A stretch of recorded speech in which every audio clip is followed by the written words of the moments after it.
ঝুমঝুম ঝুমঝুম বৃষ্টিতে চারিদিকে এই অসময়ে বৃষ্টির ফোঁটাগুলো যেন সময়ের সাথে সাথে গতিবেগে তাল মিলিয়ে চলছে ঝুমঝুম শব্দে। চারিদিকটা মুখরিত হয়ে উঠেছে এই বৃষ্টির ফোঁটার শব্দে।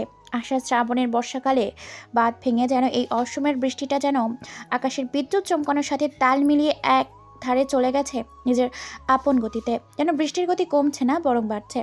সময়টা ঠিক তেমন বেশি না, খুব অল্প সময়ে, এই অল্প সময়ে পুরো রাস্তা ফাঁকা নেই।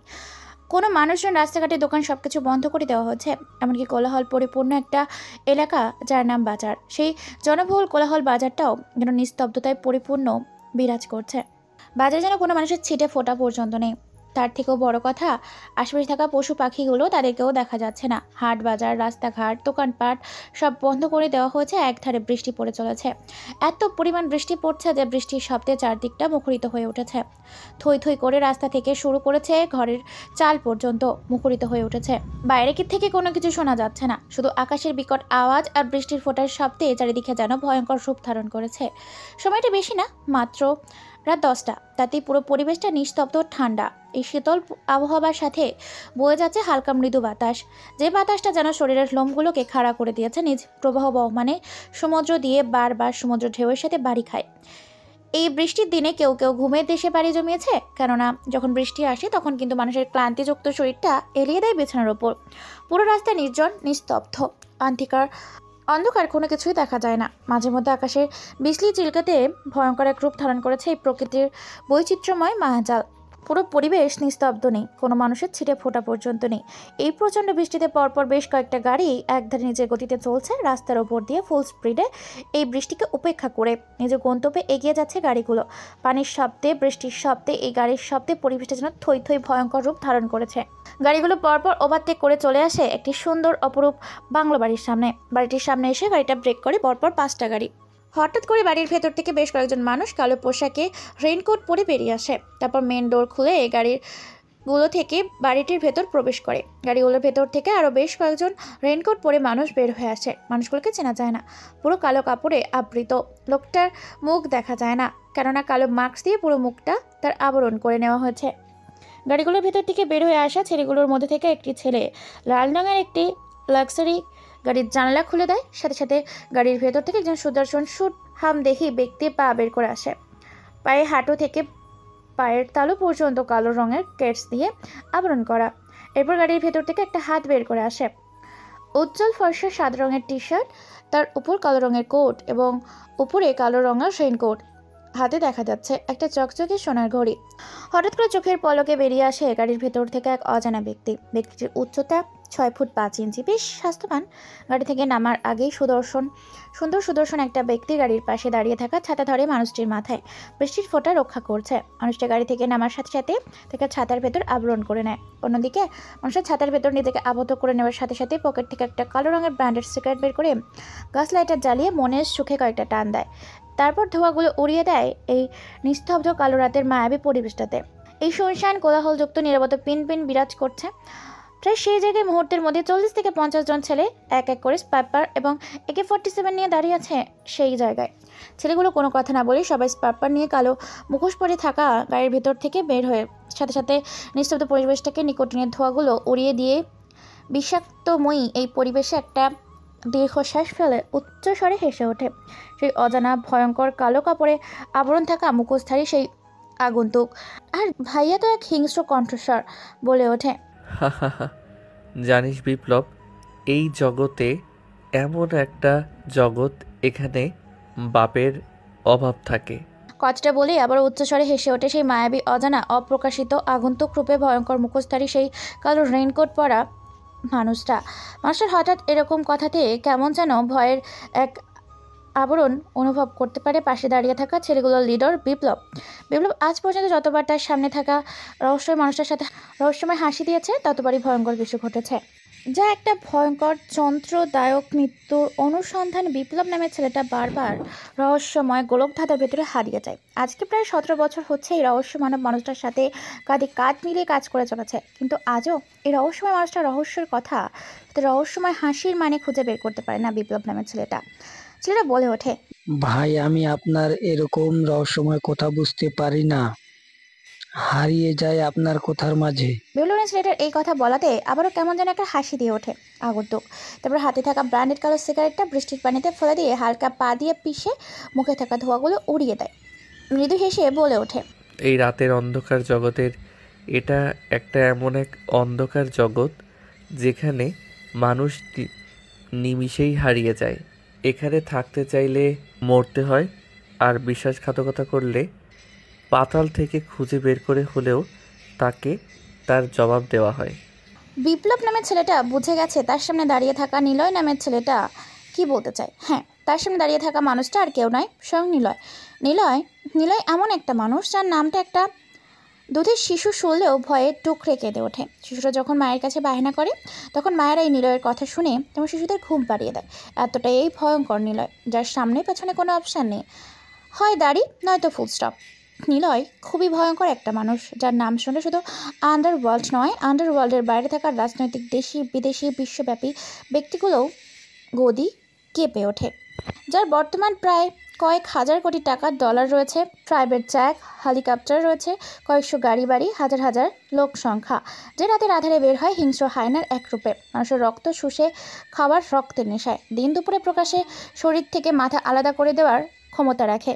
সে বোঝে না কোনো সরকার, সে বোঝে না কোনো আইন। হাইকোর্ট জজ নিজের রায় ঘোষণার আগেই নিলয় তার নিজের বিচার করে ফেলে। নিলয় কখনো হাইকোর্টের রায়ের অপেক্ষায় থাকে না, তার কাছে আগে বিচার, পরে আইন। তবে সবাই নিলয়কে গরিবের বন্ধু বলে চেনে। নিলয় নামটা শুনে পথে হালকা হাজারো শিশু ছুটে যায় নিলয়ের দিকে। সামনে দাঁড়িয়ে থাকা বিপ্লব নামের ছেলেটা নিলয়ের মুখে এরকম কথা শুনে হালকা মুখটাকে গম্ভীর ভয়ে আত্মকণ্ঠে বলে ওঠে, ভাই, ভিতরে বন্দি করে রাখা হয়েছে পারভেজ ও তার প্রাণপ্রিয় সঙ্গীত সুমাইয়াকে। উল্টো করে ন্যাংটা করে ঝুলিয়ে রাখা হয়েছে তাদেরকে। কথাটা শুনে কেমন যেন নেশা নেশা অনুভূতি করে, নিজের সামনে যেন রক্তের নেশায় নিজের নাকের ঘ্রাণ পাচ্ছে। যে কোনো সাধারণ মানুষ বা পথশিশু খাবারের সুঘ্রাণ ফেলে তার না খেয়ে যায় না, কিন্তু নিলয়ের ক্ষেত্রে যে খাবারের থেকে মানুষের রক্তের ঘ্রাণ বেশি পায়। নিলয়, যার নামটা শুধু টিভি সিরিয়াল বা সাংবাদিকের হটলাইন নয়, এমনকি শিশুদের বইয়ের পাতায় ছাপানো হয়েছে, বের হয়েছে ম্যাগাজিন। কোর্ট, ম্যাজিস্ট্রেট, থানা, পুলিশ, চেয়ারম্যান, মেম্বার, এমনকি প্রত্যেকটা পুলিশ সদস্যের কাছে আছে নিলয়ের ভয়ঙ্কর রূপের এক একটা ম্যাগাজিন। নিলয় দেখতে যেমন তা বর্ণনা দেওয়া আছে ম্যাগাজিনে, কিন্তু সে প্রকৃতি অর্থে দেখতে কেমন তা আজও কেউ জানে না। নিলয় মুচকি এসে বলে ওঠে, রক্তের ঘ্রাণ আমার নাকে আসতেছে। এখানে লেট না করে দ্রুত ভেতরে চলো। কথাটা বলে আবার একটা দামি সিগারেট বের করে সেটাকে মনেই শুকে টানতে থাকে। নিলয়ের সামনে ঠিক তার পেছনে এক হাত পরে প্রায় 40 থেকে 50 জন ছেলে সারিবদ্ধ হয়ে সিকিউরিটি নিয়ে ভেতরে প্রবেশ করে নিলয়কে। নিলয়ের দলের প্রত্যেকটা ছেলেকে দেখে ভয়ে কেঁপে উঠবে, কারণ প্রত্যেকটা ছেলের একটাই পোশাক, আর সেটা হলো কালো। কালো কাপড়ে নিজেকে আবরণ করে নেওয়া হৃদয় দলের অন্যতম নেশা। নিলয় সহ তার প্রত্যেকটা ছেলে ভেতরে প্রবেশ করেছে। ভেতরে প্রবেশ করতে বাড়ির ভেতরে থাকা বেশ কয়েকজন ছেলে একসাথে নিলয়কে স্যালুট করে ওঠে। নিলয় গুটি গুটি পায়ে সামনে এগিয়ে যায়। নিলয়ের সামনে এগিয়ে একটা সোনা রূপা হীরা দিয়ে তৈরি করা একটা চেয়ারের ওপর বসে পড়ে। কোমর থেকে বন্দুকটা বের করে টেবিলের উপর রাখে। চোখ থেকে চশমাটা খুলে পাশের টেবিলের ওপর রেখে শরীর থেকে রেনকোটটা খুলে একটা সিকিউরিটি গার্ডের কাছে দেয়। দামি কোট খুলে নেয়, পরনে কালো প্যান্ট, কালো জুতো, সাদা রঙের টি শার্ট ইন করে, চুলগুলো উল্টো করে স্টাইলিশ করে আছে নেওয়া। নিলয় বাম হাতের দিকে তাকিয়ে সোনার তৈরি সময়ের ঘড়ির কাটায় তখন রাত 10:45।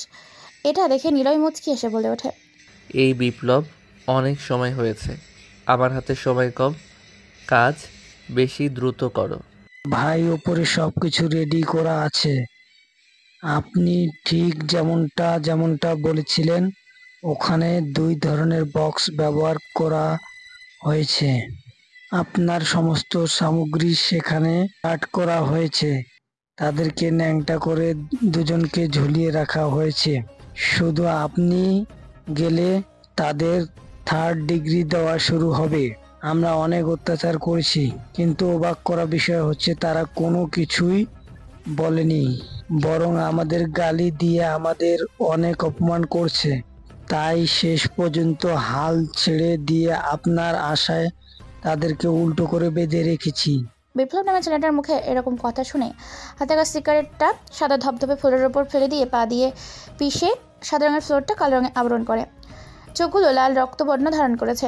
কেমন যেন মুহূর্তের মধ্যেই হয়ে ওঠে, কেননা কোনো কথা ছাড়াই টেবিলের ওপর থাকা বন্দুকটা হাতে নিয়ে দোতলা রুমে যায় আর দোতলা রুমে গিয়ে দরজাটা খুলে ভেতরে প্রবেশ করে। হালকা আলোয় আলোকিত হয়ে ওঠে পুরো রুমটা। অন্ধকার ছেয়ে গিয়েছিল। ভয়ঙ্কর এক ভূতের রুম। হঠাৎ করে পৃথিবীর একটু আলোয় যেন পুরো রুমটা আলোকিত হয়ে ওঠে মুহূর্তের মধ্যে। মুখে এক চিলতে হাসি ফুটে ওঠে উল্টো হয়ে ঝুলে থাকা দুজন মানুষের মুখে, কেননা গত এক সপ্তাহ ধরে এরকম একটা ছোট্ট রুমে ভয়ঙ্কর অত্যাচার করা হচ্ছে তাদেরকে, নির্মমভাবে তাদেরকে মারপিট করা হচ্ছে, যা করুণ থেকে করুণতম অবস্থা। এত পরিমাণ তাদেরকে অত্যাচার করা হয়েছে যে মুখ ফুটে কোনো আওয়াজ বের হয় না। শরীরে প্রচণ্ড সমস্ত ব্যথা, রক্ত যেন বের হয়ে গিয়েছে। সাদা রঙের ফ্লোরটা লাল রক্তে আবরণ করেছে। গুটি গুটি পায়ে সামনে কেউ একজন এগিয়ে আসে। উল্টো হয়ে স্পষ্ট বোঝা যায় না, তারপর ছেলেগুলো সেদিকে তাকিয়ে আছে।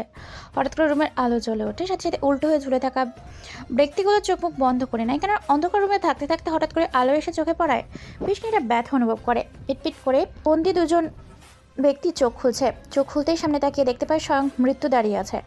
এজন্য নিজের চোখে বিশ্বাস করতে পারে না, কেননা যাকে আজ থেকে 3 মাস আগে মেরে ফেলেছিল নৃশংসভাবে, যার অস্তিত্ব মিশিয়ে দিয়েছিল এই শহরের বুকে এবং বিশেষ মানচিত্র, সেই মানুষটা কি 3 মাস পর মৃত লাশ হয়ে যে মানুষটা ছিল শেষকে জলজান্ত মানুষ হয়ে তাদের সামনে দাঁড়িয়ে আছে। শুধু অবাক নয়, এক ভয় কাজ করতে শুরু করেছে। ভয় চোখ মুলে মেলতে পারে না সেই দুজন ব্যক্তি। হ্যাঁ, মানুষ দুটো খুবই পরিচিত। তাদের মধ্যে একজন হচ্ছে পারফেস, আরেকজন হচ্ছে সুমাইয়া, যাদের খুব যত্নে নিলয় নিজের খাইয়ে পরিয়ে তিলে তিলে বড় করেছিল, আর তারাই পেছন থেকে ছুরি বসিয়েছিল নিলয়ের। আমি তো আগেই বলেছি, ভুলকে ক্ষমা করি, কিন্তু অন্যায়কে কখনো প্রশ্রয় দিই না। সে কোনো অপরাধীকে ছেড়ে দিতে পারে, কিন্তু কোনো বিশ্বাসঘাতক বেঈমানকে কখনোই ছেড়ে দেয় না, কেননা সে সবসময় এটা মনে করে যে অপরাধ করেছে সে একদিন শুধরে নেবে। কিন্তু যে বিশ্বাসঘাতকতা করে সে বরাবরই ক্ষতি করার চেষ্টা করবে। তাই তো তার ক্যারেক্টারে একটাই কথা, হয় দাড়ি নয়তো ফুল স্টপ। বেশ কয়েকটা ছেলে একটা চেয়ার এনে দেয়, চেয়ারের ওপর পায়ের ওপর পা রেখে বসে পড়ে নিলয়। আবার একটা সিগারেট জ্বালায়, সিগারেট টেনে উড়িয়ে দেয় সামনে উল্টো করে উলঙ্গ অবস্থায় দুজন মানুষের দিকে, বলেই মুচকি বলে ওঠে, সত্যি কথা বলতে তোর এই অবস্থা দেখে আমার নিজের চোখে জল এসেছে। ছেলেটা এবং মেয়েটা কোনো কথাই বলতে পারে না, মুখ দিয়ে এখনও রক্ত বের হচ্ছে তাদের। দুজনের করুণ অবস্থা দেখে উপস্থিত থাকা ছেলেগুলোর মায়া হচ্ছে, কিন্তু ভয়ে কোনো কিছুই বলতে পারে না, কেননা তারা যে বিশ্বাসঘাতক, আর বিশ্বাসঘাতকদের একটাই শাস্তি, সেটা হচ্ছে ভয়ঙ্কর মৃত্যু।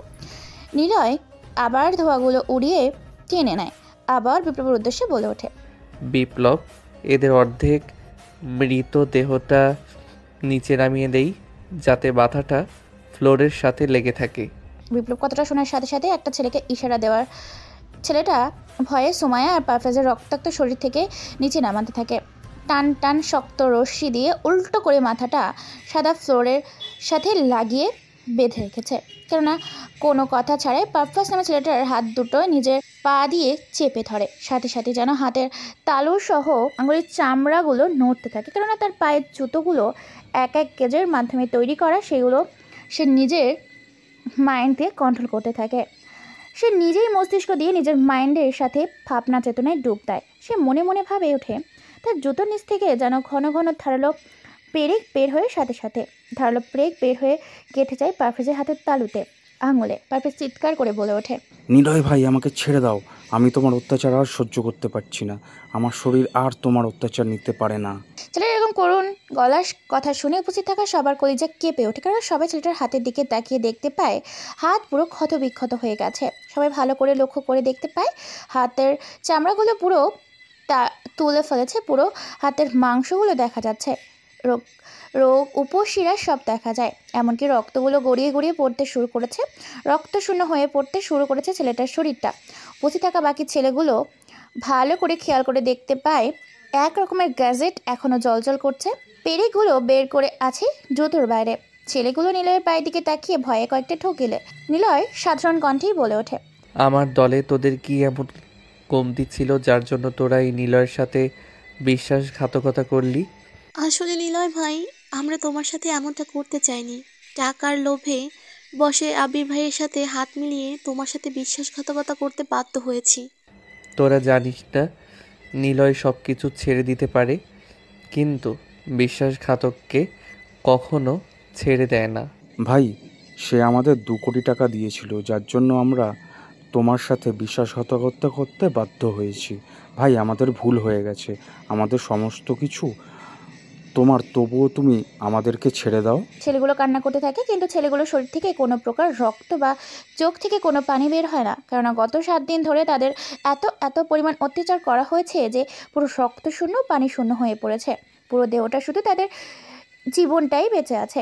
এ যেন আয়নার ঘরের থেকেও ভয়ঙ্কর এক শাস্তি দিচ্ছে এই ভয়ঙ্কর নিলয়। নিলয় আবার বলে ওঠে, সুমাইয়া, তুই বল, তুই আমার সাথে বিশ্বাসঘাতকতা কী কারণে করলি? ভাই, আমি আসলে তোমার সাথে বিশ্বাসঘাতকতা করতে চাইনি, কিন্তু সময় আর পরিস্থিতি দুটোই আমার বিপক্ষে ছিল। তাই তোমার বিপক্ষে গিয়ে আমি তোমার বিরুদ্ধে কথা বলেছি, তোমার পেছনে ষড়যন্ত্র করে তোমার পিঠে ছুরি বসিয়েছি। প্লিজ তুমি আমাদের ছেড়ে দাও, আমাদের মেরো না, আমাদের যেতে দাও। নিলয় কি যেন ভেবে আবারও একটা সিগারেট জ্বালায়। সিগারেট জ্বালিয়ে আবারও কয়েকটা টান দেয়। তারপর বেশ কিছু সময় এভাবে নীরবতায় কেটে যায়। নীরবতা কেটে এক পর্যায়ে নিলয় একটা মুচকি হাসি দেয় আর বলে ওঠে, যেখানে তোদের জীবন মৃত্যুর যুদ্ধে লড়াই করছিস, সেখানে আমার সামনে দাঁড়িয়ে মিথ্যা কথা বলছি? পারভেজ নামের ছেলেটা এবার আরও ভয় পেয়ে যায়। পারভেজ নামের ছেলেটা এবার বলে ওঠে, ভাই, আবির ভাইয়ের সাথে হাত মিলিয়েছে, কারণ সে আমাদের তোমার মৃত্যুর পরে পুরো রাজ্যের রাজা বানিয়ে দিত। এসব কিছু আবির ভাই করেছে, কারণ তুমি আবির ভাইয়ের কথা শোনোনি।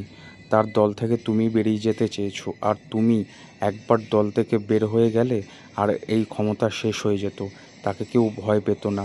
তাই সে তোমার অস্বস্তি শহর থেকে মিশিয়ে দিয়ে নতুন একটা হায়না তৈরি করতে চেয়েছিল আমাদেরকে। আর আমি পারভেজকে খুব ভালোবাসি, তাই তার সঙ্গ ছাড়তে না পেরে আমি তার সঙ্গ দেই। তুমি আমাদের যেতে দাও, তোমার যত টাকা লাগে তোমাকে দিয়ে দিব। আমরা এই শহর থেকে চলে যাব ভাই। নিলয় কোনো কথা না বলে চুপচাপ সবটা শুনতে থাকে। আসলে কে এই নিলয়? আপনাদের খুব জানার কৌতূহল জেগেছে না? সবাই জানতে পারবেন। তার আগে তো চ্যানেলটিকে সাবস্ক্রাইব করে পাশে থাকতে হবে, তাই না? সবসময় নতুন নতুন মাফিয়া ডেঞ্জারাস ক্যারেক্টারের গল্প শুনতে আমাদের এই মিঠুন স্টোরি চ্যানেলটির সাথেই থাকতে হবে। সুমাইয়া পারভেজ নামের ছেলেটা কোনো কিছু বলতে পারে না, কেননা তার আগেই তাদের নখের ভেতর তোলো ঢুকিয়ে দেওয়া হয়েছে, যার কারণে তাদের শ্বাসকষ্ট হচ্ছে। কেন জানি না নিলয়ের সেই বিশ্বাসঘাতক পারভেজ আর সুমাইয়ের কথা শুনতে একদম ভালো লাগছে না। নিলয় বলে ওঠে, তোরা নিশ্চিত মরবি, কিন্তু মরার আগে আবিরের ও তার দলবলের নতুন ঠিকানাগুলো বল। নিলয়ের মুখে এরকম কথা শুনে পারভেজ আর সুমাইয়া বুঝে গেছে মৃত্যু তাদের নিশ্চিত। মৃত্যু থেকে তারা বাঁচতে পারবে না, কেননা তাদের মৃত্যু দাঁড়িয়ে আছে তাদের সামনে। নিজের চোখের সামনে নিজের মৃত্যু দেখছে, আর কষ্টে আফসোসে বেইমানের ফল এবং বেইমানের পরিণতি কী হতে পারে সেটা উপস্থিত থাকা সকলেই বুঝতে পেরেছে। পারভেজ আর সুমাইয়া বলে ওঠে, ভাই, তার নতুন ডেরা এই শহরেই তৈরি করেছে, কিন্তু আমি সেটা সঠিক বলতে পারবো না, কেননা তার অনেক ডেরা আছে। তবে সে এই শহরে নতুন একটা রাজত্ব করতে চলেছে, আর আজ রাতে তার একটা বিশাল বড় অস্ত্র এই শহরে ঢুকবে। নতুন একটা সংগঠন তৈরি করার জন্য সে এই শহরে নতুন করে মন্ত্রী হওয়ার জন্য যত কিছু করা লাগে ঠিক ততটাই করার জন্য নিজেকে তৈরি করছে। নিলয় এই কথা শোনার সাথে সাথেই নিজের হাতে পারভেজ আর সুমাইয়ার নাকের কানে ও মুখের ভেতর তুলো ও কাপড় ঢুকিয়ে দেয়। সাথে সাথে নিঃশ্বাস না নিতে পেরে ছটফট করতে থাকে, পাগলের মতো লাফালাফি করতে থাকে। যেভাবে কুরবানিতে জবাই দেওয়া হয় ঠিক হাত পা বেঁধে গলায় ধারালো ছুরি চালিয়ে দেওয়ার পরপর বাঁধন খুলে দেওয়া হয়, সাথে সেই যেমন লাফালাফি শুরু করে দেয় থেকেও বেদনাদায়কভাবে লাফালাফি শুরু করতে থাকে এখন পারভেজ আর সুমাইয়া। সাথে বিপ্লব সেটা ভিডিও করতে থাকে।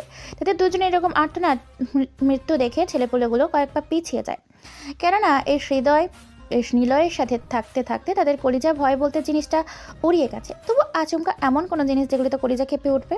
অবাক করার বিষয় হচ্ছে এই নিলয় একটা মায়াবী মাস্টার মাইন্ড খেলোয়াড়, যার দলের ছেলেপেয়েগুলো আজ পর্যন্ত নিলয়কে দেখতে পায়নি। দেখেছে তবে মনে রাখতে পারেনি। রুহু কেঁপে ওঠে। নিলয় এন্ট্রি নেয় এই সমস্ত জায়গাতে যেখানে অপরাধ, যেখানে নিলয় সেখানেই অবিচার, সেখানে নিলয় ছটফট করতে থেকে চোখের সামনে মৃত্যুর স্বাদ গ্রহণ করে পারভেজ এবং সুমাইয়া। এ দেখে নিলয় বলে ওঠে, বিপ্লব, তুই সহ বাকি ছেলেপেলেগুলো দ্রুত খবর নে কোথায় মাল পাচার হতে চলেছে, আর খবর নে এই কুত্তার বাচ্চা আবিরের ডেরাগুলো কোথায় কোথায়।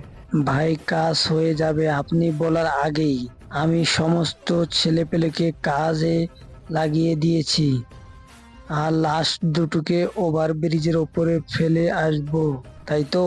বিপ্লবের মুখে এই কথা শুনে বেশ খানিকটা খুশি হয়েছে নিলয়। অবাক হয়েছে বিপ্লবের এরকম স্মার্ট হয়ে যাওয়া দেখে। নিলয় বিপ্লবের এরকম হঠাৎ স্মার্ট হয়ে যাওয়া দেখে বলে ওঠে, ভেরি স্মার্ট স্মার্ট বয়। মনে রাখবি, স্মার্ট হওয়া ভালো, কিন্তু ওভার স্মার্ট না। কথাটা বলে আবারও সেই সুদর্শন বাড়িটি থেকে বের হয়ে পড়ে নিলয় নামের ভয়ঙ্কর আগন্তুক। ঠিক সেইভাবে সেই নিস্তব্ধ বাড়ির বৃষ্টি পরিবেশে নিজের এন্ট্রি ঘটিয়েছিল। ঠিক একইভাবে এন্ট্রি নিয়ে গাড়িতে উঠে আবারও রওনা দিয়েছে তার অজানা গন্তব্যের উদ্দেশ্যে। বৃষ্টি আগের থেকে একটু কমেছে, রাত প্রায় শেষ ভোর 4টে।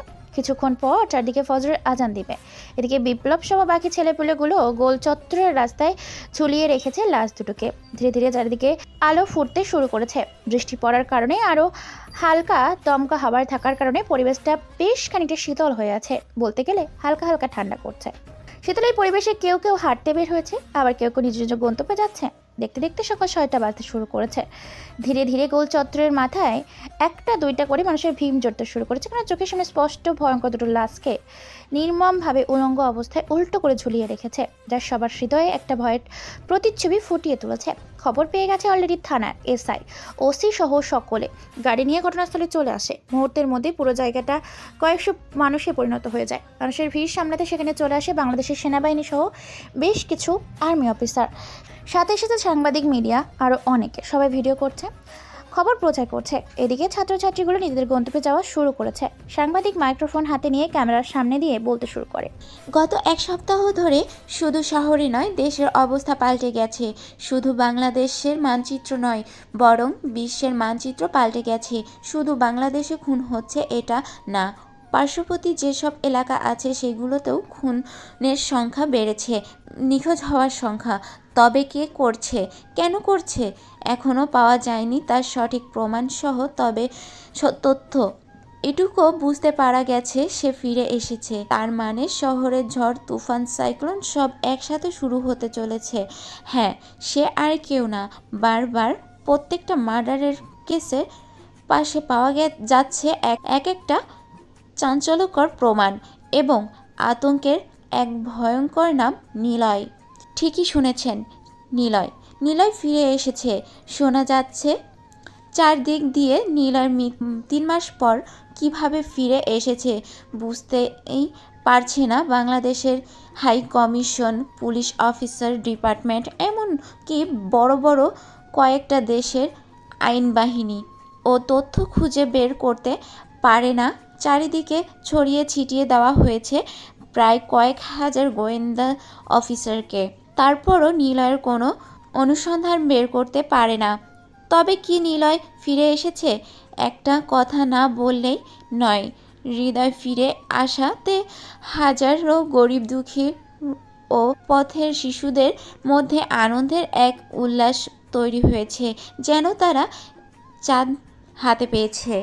যেমন ঈদের দিনে মুসলমানগুলো সবাই পায়েস খেয়ে আলেমদের সাথে হাসি মুখে ঈদের নামাজ পড়তে যায়, ঠিক তেমনি নিলয় নামটা এই 3 মাস পর আবারও সব জায়গায় শুনতে পেয়ে গরিবের মুখে ঈদের মতো একটা হাসি ফুটে উঠেছে। কেননা প্রত্যেকটা লাশের পাশে পাওয়া গেছে একটা চিঠি। চিঠির সাথে পাওয়া গেছে নিলয়ের একটা খুব পরিচিত ভয়ঙ্কর একটা ক্ষুদ্র লৌহ, যেটা জানান দিয়েছে নিলয় ফিরে এসেছে। টিভির স্ক্রিনে, মোবাইল ফোনের, রেডিওতে যে যেখানে শুনছে সাংবাদিকের বলা কথাগুলো, সেখানে মানুষের মধ্যে শুরু হয়েছে আতঙ্ক, সাথে শুরু হয়েছে আন্দোলনের একটা উচ্ছ্বাস। কেননা গত সপ্তাহ থেকে শোনা যাচ্ছে নিলয় নামটা। নিলয় নামটা শুনে রাস্তার পথ শিশু সহ এক এক ভিখারিগুলো আনন্দের সাথে রাজপথে নেমে এসেছে স্লোগান দিয়ে। আগে মানুষ জয় বাংলা বলে স্লোগান দিত, কিন্তু আজকে শোনা যাচ্ছে জয় নিলয়, জয় নিলয়, জয় ফিরে এসেছে।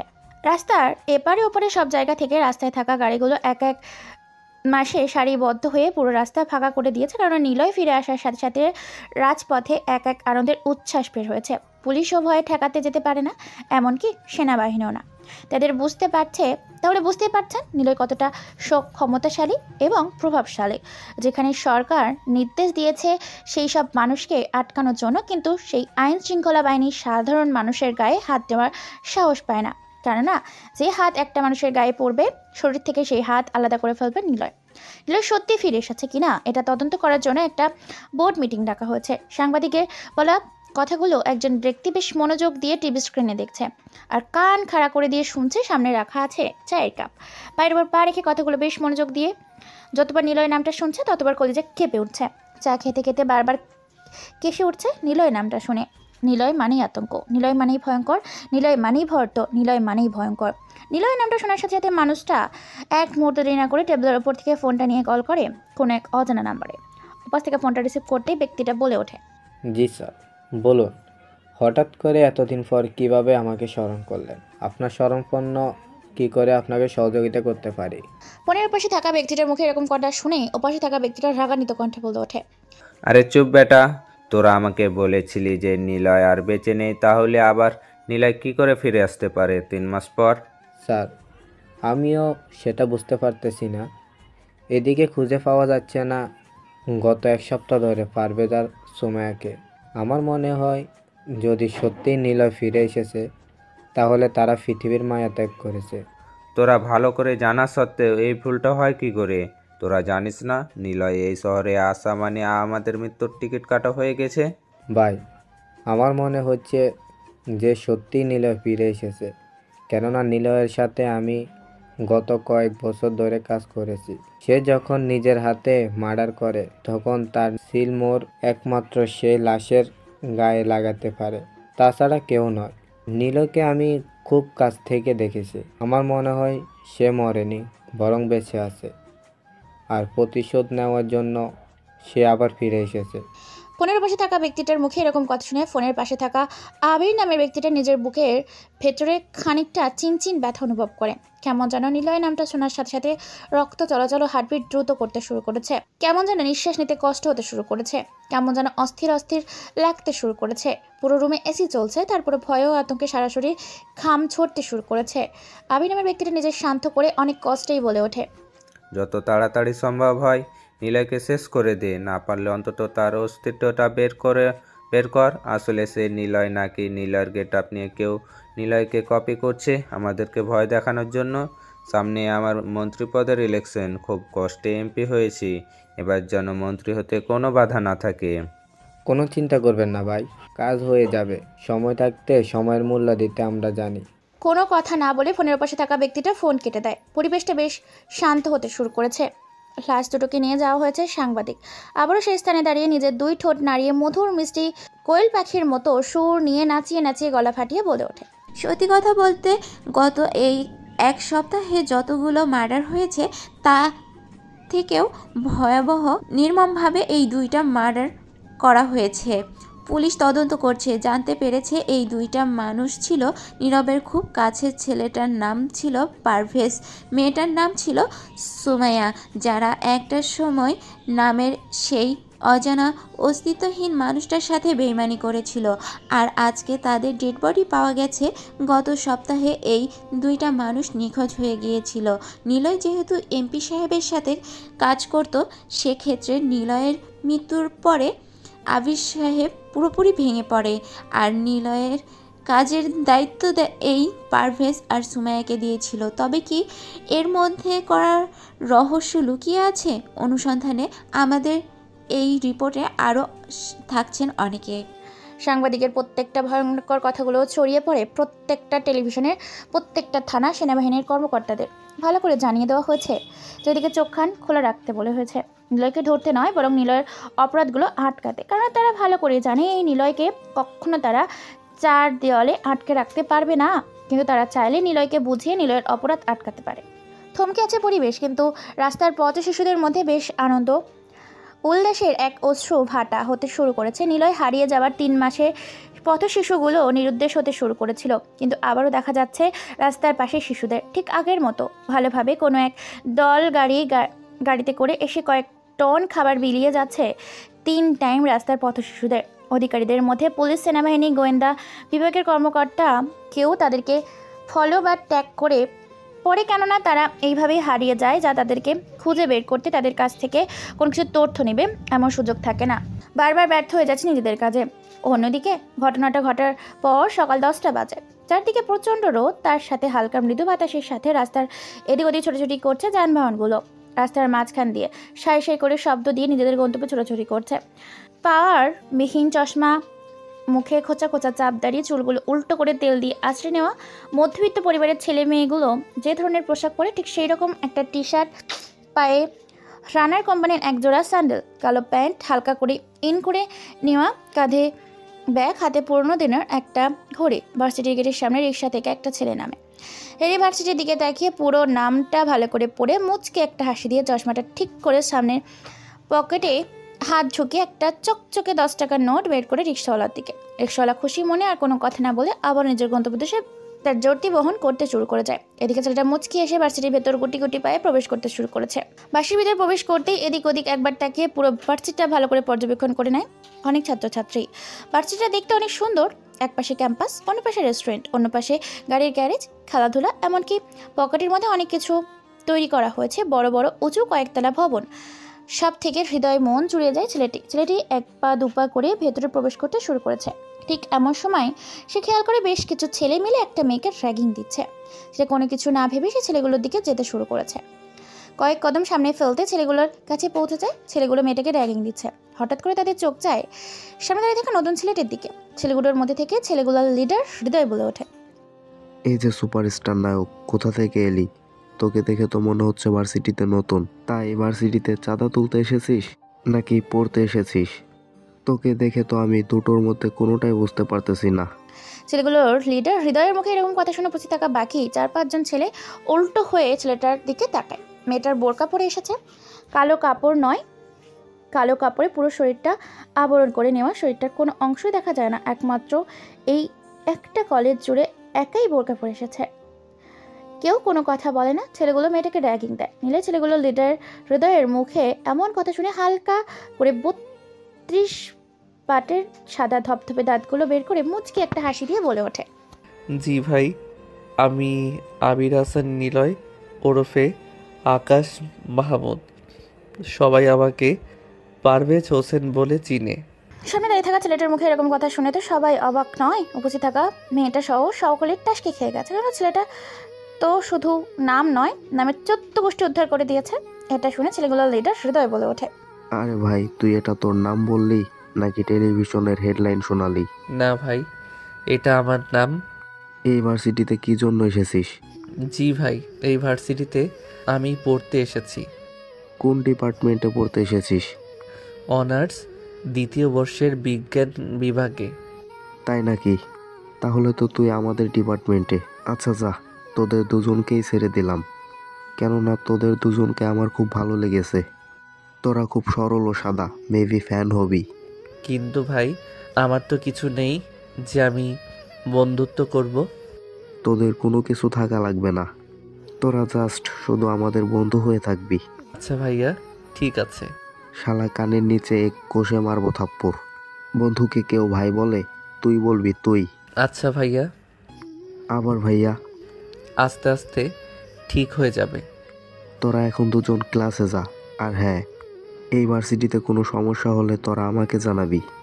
আর খুব সাবধানে থাকবে, কারণ এই ভার্সিটিটা আসলে ভালো না। এখানে লেখাপড়া থেকে অপরাধ বেশি হয়। তারপর ছেলেটা আর মেয়েটা মাথা ঝাঁকিয়ে নিজেদের ক্লাসরুমে চলে যায়। একটা বেঞ্চে ছেলেটা আর মেয়েটা বসে পড়ে। এমন সময় মেয়েটা বলে ওঠে, আচ্ছা, আপনার নাম কি? আপনার সাথে তো আমি পরিচয় পেলাম না। আমার নাম নিলয়। হ্যাঁ, সেটা তো আমি জানি, কারণ বাইরে তো পরিচয় হয়েছে, তাই না? অন্য কিছু বলুন। অন্য কিছু কি আর বলবো, এখানে আমার তেমন কোনো পরিচয় নেই। আমি এই পৃথিবীতে একা থাকি। সত্যি কথা বলতে এখানে আমারও আপন বলতে কেউ নেই। শুধু আমার বাবা মা, একজন বোন ছিল, তাকেও হারিয়ে ফেলেছি। ছোটবেলায় নাকি? না না, ছোটবেলায় আসলে আমার বোন একটা ছেলেকে ভালোবাসতো, আর ছেলেটা ছিল... কথাটা বলতে গিয়ে থেমে যায় প্রিয়া। কেননা যে সে কথাটা বলার আগে তার চোখ যায় দুপোটা পানি গড়িয়ে পড়ে। এটা দেখে নিলয় বেশ অবাক হয়। নিলয় অবাক হয়ে বলে ওঠে, কি হলো বললেন না যে? আর ছেলেটা কে ছিল? আর আপনার বোনের কি হয়েছিল? হৃদয়ের মুখে এরকম কথা শুনে নিজের চোখের পানি মুছে হালকা মৃদু হেসে বলে ওঠে, না, তেমন কিছু হয়নি। আসলে একটা দুর্ঘটনায় আমার বোন মারা যায়, আর আমরা চিরদিনের জন্য তাকে হারিয়ে ফেলি। ও সরি, আসলে আমি বুঝতে পারিনি। আমার এভাবে প্রশ্ন করা ঠিক হয়নি। না, ঠিক আছে, এখানে আপনার কোনো দোষ নেই। আপনি তো আর জানেন না আপনি বর্তমানে কোথায় থাকেন আর কি করেন। সত্যি কথা বলতে আমার বর্তমান নিজস্ব কোনো ঠিকানা নেই। যেখানেই খাই সেখানেই ঘুমিয়ে যাই। ছেলের মুখে এরকম কথা শুনে বেশ অবাকের চরম পর্যায়ে পৌঁছে যায় প্রিয়া। কারণ সে নিজের চোখের সামনে এই প্রথম এরকম কোনো ছেলেকে দেখছে যে পুরো আলাদা, অন্যরকম, একদম ভিন্ন প্রকৃতির একজন মানুষ। সেখানে ছেলেগুলো মেয়ে পেলে নিজের থেকে আগ বাড়িয়ে কথা বলতে চায়, সেখানে এই মেয়ে নিজেকে নিলয়ের সাথে আগ বাড়িয়ে কথা বলছে, কিন্তু নিলয় শুধু হ্যাঁ আর নাতেই সময় পার করছে। স্যার আসার 5 মিনিট বাকি আছে। এমন সময় রুমের ভেতর প্রবেশ করে হৃদয় এসে বলে ওঠে, কিরে তোরা দুজন কি গল্প করছিস আমাদেরকে ছাড়াই? তেমন কিছু না, এই একটু ভালো করে পরিচয় নিয়েছিলাম। শোন, এই কলেজে তোরা নতুন, আর সব থেকে তোদের আমার ভালো লেগেছে। আমি যে ভালো সেটা বলছি না, আমিও খারাপ, কিন্তু আমার থেকেও এখানে অনেক খারাপ মানুষ আছে। তাই এখানে সাবধানে চোখ কান খোলা রেখে চলবি, কেননা বিপদে পড়লে হয়তো আমিও তোদেরকে বিপদ থেকে বাঁচাতে পারবো না। তবে যেহেতু তোমাদেরকে আমি আমার বন্ধু বানিয়েছি, তাই চেষ্টা করতে পারি। হৃদয়ের কথা শুনে নিলয় আর প্রিয়া হ্যাঁ বলে। ছেলেটা আর কেউ নয়, স্বয়ং নিলয়। মেয়েটা প্রিয়া, যে আমাদের গল্পের একজন নায়িকা। থাক, বাকিটা পরে বলবো। তারপর তারা গল্প করতে থাকে। এক এক পর্যায়ে রুমের ভেতর স্যার প্রবেশ করেন। স্যার একের পর এক ক্লাস করিয়ে যাচ্ছে। আজকে তাদের প্রথম ক্লাস হচ্ছে গণিত। বীজগণিত সূত্র বুঝিয়ে দিয়ে ছাড় হয়ে যায়।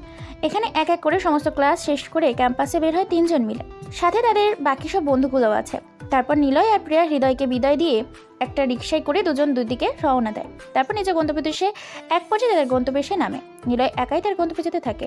তার গন্তব্যে পৌঁছে গিয়ে চলে যায় বস্তির মধ্যে। সেখান থেকে নিলয়ের অস্তিত্ব বিলীন হয়ে যায় বস্তির পরিবেশে। দেখতে দেখতে সন্ধ্যা হয়ে আসতে শুরু করেছে। এদিকে বেশ টেনশনে আছে আবির, যার মাথার ওপর দিয়ে সব কিছু যাচ্ছে। সে ভয়ে আছে, আতঙ্কে আছে, টেনশন আছে, বুঝতে পারছে না তার সাথে কি হচ্ছে। মৃত্যু তো মানুষ কি করে ফিরে আসতে পারে। এদিকে শহরটা থমকে আছে। পুলিশ সহ বিভিন্ন দেশের শৃঙ্খলা বাহিনী আন্তর্জাতিকভাবে একটি বোর্ড মিটিং ডেকেছে এই নিলয়ের সাথে সাক্ষাৎ করার জন্য, নিলয়কে বোঝানোর জন্য। কেননা নিজেকে যদি থামাতে না পারি তাহলে শহরের লাশের সংখ্যা দাফন করার মতো আর জায়গা থাকবে না। এদিকে আমি ফোন করেছি, ফোনের ওপাশে থাকা ডেভিল নামের লোকটা ফোন রিসিভ করতেই বলে ওঠে আবে, হ্যালো ডেভিড, তুমি কি করছো? দেখে আসো নাকি? এটা কিন্তু প্রমাণিত হয়ে গেছে যে নিলয় ফিরে এসেছে, বেঁচে আছে, সে আজও মরেনি। স্যার, চারদিকে আমাদের ছেলেপেলে খোঁজ কয়েকশো ছেলেপেলেকে লাগিয়ে দিয়েছি নিলয়ের অনুসন্ধানে। যত তাড়াতাড়ি সম্ভব হয় হৃদয়ের খোঁজ খবর বের করো, নয়তো নিলয়কে জীবিত অথবা মৃত আমার সামনে তাকে চাই। আমি 100% শিওর দিন দিন যে আমাদের ছেলে মেয়ের সংখ্যা কমে যাচ্ছে। এই ছেলেগুলোকে নিলয়ের দলবল একটাকে খুব নৃশংসভাবে হত্যা করেছে। ডেভিড, অনেক হয়েছে তোমার এই রং তামাশা। এখন রং তামাশা ছেড়ে দিয়ে নিলয়কে মারার ব্যবস্থা করো, নয়তো তুমি নিলয়কে মারার আগে সে আমাকে মেরে ফেলবে। কথাগুলো বলে কলটা কেটে দেয়। এদিকে প্রায় আন্তর্জাতিক বিশেষ কয়েকটা বিদেশের আইন শৃঙ্খলা শ্রেষ্ঠ বাহিনী বোর্ড মিটিংয়ে একের পর এক তাদের প্রস্তাব রাখছে। কী করে নিলয়ের সাথে তারা সাক্ষাৎ করবে, কী করে নিলয়কে বোঝাবে নিলয় তাদের এই লাশের নেশা মৃত্যুর খেলা থেকে ছেড়ে ভালো পথে ফিরে আসে, প্রতিশোধের নেশা ছেড়ে দিয়ে যেন নিজেকে নতুন করে মানুষের মতো মানুষ হিসেবে জীবনযাপন করতে পারে। Bangladesh, India, Nepal, Thailand, Bhutan, Malaysia, Kuwait, Europe, America আরও কয়েক কটা আন্তর্জাতিক দেশ আইন শৃঙ্খলা একটা মিটিং শেষ করে যে যার দেশে ফিরে যাচ্ছে রাত 10টা বাজে। চারিদিকে অন্ধকার, আকাশে নেই কোনো তারা, নেই চাঁদ, পুরো আকাশ কালো মেঘে ঢেকে আছে। একটা ছেলে রাস্তার ওপর দিয়ে শরীরে থাকা সাদা রঙের টি শার্ট ও প্যান্ট প্রায় অনেক জায়গায় অতিরিক্ত মার পড়ার কারণে ক্ষতবিক্ষত হয়ে গেছে। শরীর থেকে এখনও গড় করে রক্ত পড়ছে। ছেলেটার এদিক দিয়ে নিজের রক্তমাখা শরীর নিয়ে দৌড়াচ্ছে। সেই রাস্তায় একটা লাল রঙের রক্তবহন পায়ের ছাপ ফুটিয়ে তুলছে। সেটা দৌড়ে যাচ্ছে নিজের জীবন নিয়ে। অন্যদিকে পেছনে আরও বেশ কয়েকটা ছেলে বড় বড় ধারালো ছুরি ও রামদা নিয়ে ছেলেটার পেছন ধাওয়া করছে। ছেলেটা ছুটছে আর আপন গতিতে ছেলেটা ধাওয়া করছে। রক্তমাখা ছেলেগুলো ছেলেকে ক্লান্ত হয়ে গেছে। হঠাৎ করে ঝড়ের বেগে উল্টো রাস্তা থেকে একটা ব্ল্যাক কালারের গাড়ি এসে ছেলেটার সামনে থেকে গাড়ির সাথে ধাক্কা খেয়ে বেশ খানিকটা ছিটকে পড়ে। হঠাৎ করে সময়ের গতিতে এক পর্যায়ে পেছন থেকে ধাওয়া করে ছেলেগুলো চারিদিক দিয়ে ছেলেটাকে ঘিরে ফেলে। সেটা পালাতে পারে না, যেটা পুরোপুরি বন্দী হয়ে যায় এক গোলাকার বৃত্তের মধ্যে, যেদিকে পুরো ছেলেগুলো ঘিরে রেখেছে। এটা কান্না মাখা ভাঙা কণ্ঠে বলে ওঠে, তোমরা আমাকে ছেড়ে দাও প্লিজ, তোমরা আমাকে মেরো না, আমি বাঁচতে চাই, আমি ভুল করেছি, অন্যায় করেছি, আমি তো তোমাদের চিনি না, তোমরা আমাকে কেন মারছো? হঠাৎ করে ছেলেটার মুখে এরকম কণ্ঠ শুনে গাড়ির ভেতর থেকে জানালা খুলে কেউ একজন বের হয়ে, পরনে black jacket, black pant, black শু, ব্ল্যাক সানগ্লাস, ব্ল্যাক হেড। ছেলেটা না মেয়ে স্পষ্ট বোঝা যায় না। সেই অজানা মানুষটার দুই পাশে দুজন বন্দুক হাতে দাঁড়িয়ে আছে। সেম একই পোশাক, তবে একটু ভিন্ন দেখায় বোঝা যাচ্ছে সবগুলো ছেলে পেলার লিডার হচ্ছে এই অচেনা মানুষটা, যার পরিচয় রাব্বি নামের ছেলেটা জানে না। রাব্বি নামের ছেলেটা এরকম ভয়ঙ্কর রূপে আগন্তুকের আগমন দেখে বেশ ঘাবড়ে আছে। রক্তের সাথে শরীর থেকে বয়ে যাচ্ছে এক একটা ঘামের ফোঁটা, যা স্পষ্ট বুঝতে পেরেছে সামনে দাঁড়িয়ে থাকা আগন্তুক। হঠাৎ করে একটা সিগারেট জ্বালিয়ে পরপর বেশ কয়েকটা টান দিয়ে ধোঁয়াগুলো নাক মুখ দিয়ে বের করে উড়িয়ে দেয়। হঠাৎ করে আগন্তুকটা মুচকে একটা হাসি দেয়। সে হাসির মাঝে বুঝে না গাড়ির জানলার কাছে বসে হেলান দিয়ে তারপর হাতে থাকা সিগারেটটা টান মেরে ফেলে দিয়ে পা দিয়ে পিষে আবারও হেসে বলে ওঠে, তোকে তো শুধু ছেড়ে দিব না, বরং চিরতরে বিদায় করে দিব এই পৃথিবীর বুক থেকে। তুই যা অন্যায় করেছিস, সেই অন্যায়ের পর তোকে যদি একবার নয় 7 বার ধারালো গরম অস্ত্র দিয়ে পিস পিস করে কাটা হয়, তারপরও আমার প্রতিশোধের আগুন নিববে না। কে তুমি? তোমার পরিচয় কি? কেন আমাকে মারছো? আমার অপরাধ কি?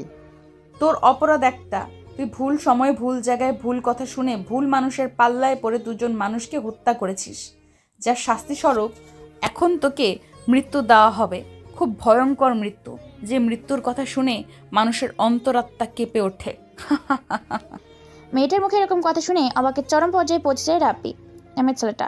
রাব্বি বুঝতে পারে না কোন দুইটা লাশের কথা বলছে। হ্যাঁ, মেয়েটার কেউ নয়, মেয়েটা হচ্ছে ছদ্মবেশে এক মায়াবী, যার মায়ায় পড়ে হাজারো প্রাণ ঝরে পড়েছে। নিমেষে চোখের পলকে আধারে মায়াবী এক আগন্তুকের রূপ এসে কত যে মানুষের নির্মভাবে মেরেছে তা অগন্তিক লিস্টে। সীমাহীন কাঁপতে শুরু করছে, ভাঙা গলায় বলে ওঠে, আপনি কে?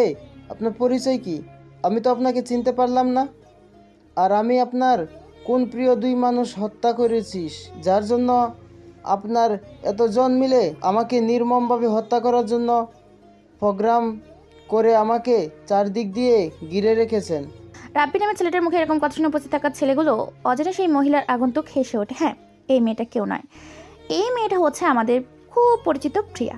প্রিয়া হচ্ছে সেই রাতের ভয়ানক এক মায়াবী হিংস্র নরখাদক পিশাচিনী, যার হৃদয়ে নেই কোনো মায়া, নেই কোনো দয়া, রক্তের নেশা। সে মরিয়া। প্রিয়া বলে ওঠে, আমি প্রিয়া, আন্ডারওয়ার্ল্ড এবং আন্ডারওয়ার্ল্ডের অপরাধীদের মা, যার নাম শুনে এমনিতেই সবাই কেঁপে ওঠে, কলিজা তাদের নাড়া দিয়ে ওঠে। আমি সেই ব্ল্যাক মাফিয়া কুইন। প্রিয়া, মৃত্যুর আগে তুই আমার চেহারাটা একবার দেখে নে, যাতে মৃত্যুর এপার থেকে ওপারে তুই আমার চেহারাটাকে শেষ পর্যন্ত মনে রাখতে পারিস। তুই বললি না তোর অপরাধ কি? তোর অপরাধ হচ্ছে এটা, তুই আমার বোনকে হত্যা করেছিস। আমার একমাত্র ভালোবাসার বড় বোন নেহা, ও আমার বোনের ভালোবাসার মানুষ। আন্ডারওয়ার্ল্ড এবং আন্তর্জাতিক আন্ডারওয়ার্ল্ডের গডফাদার নিলয় ভাই, যে আমার বোনের ভালোবাসা ছিল, তাদের দুজনকে তোরা পরিকল্পনা করে খুব নির্মমভাবে হত্যা করেছিস। এর জন্য তোকে মরতে হবে। এক এক করে প্রত্যেকটা তাদের নির্মম মৃত্যুর সাজা দিব, প্রতিশোধ নিব আমার বোনের প্রতি হওয়া অন্যায়ের। তার থেকেও বড় ধরনের প্রতিশোধ নেব, তোরা গরিবের রক্ত চুষে বড় লোকদের বড়লোক করেছিস। যদিও আমি শুনেছি নিলয় ভাই মরেনি, বেঁচে আছে, এখনও তার সাথে আমার দেখা হয়নি বা তাকে আমি দেখিনি। প্লিজ আমাকে মারো না, আমার ভুল হয়ে গেছে, আমি আমার ভুল বুঝতে পেরেছি। আমাকে মেরো না প্লিজ, আমাকে ছেড়ে দাও। আমি কথা দিচ্ছি, এই শহর নয়, এই দেশ ছেড়ে চলে যাব। তুই কি ভেবেছিস আমি তোকে ছেড়ে দিলেও তুই ছাড়া পেয়ে যাবি?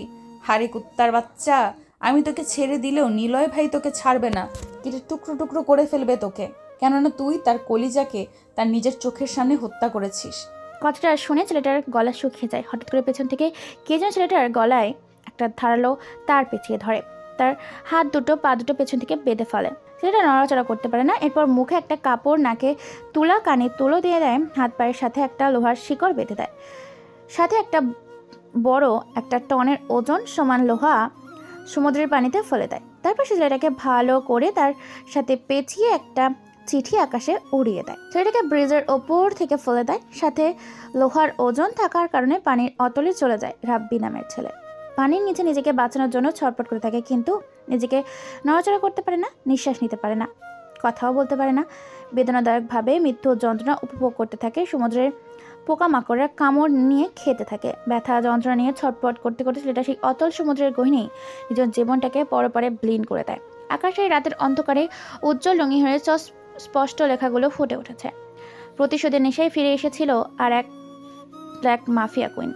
সমুদ্রের নিচে শহরের সেই শীর্ষ স্থান নিলয়ের এক সময় কাছের প্রিয়জন, যে নিলয়ের সাথে বিশ্বাসঘাতকতা করেছিল তার সমুদ্রের নিচে ফেলে দেওয়া আছে যার নাম। রাব্বি একটু কাগজের পাতায় লিখে উড়িয়ে দিয়েছে। এরপর বেশ কয়েকটা গাড়ি সেখান থেকে নিজ গন্তব্যে চলে যায়।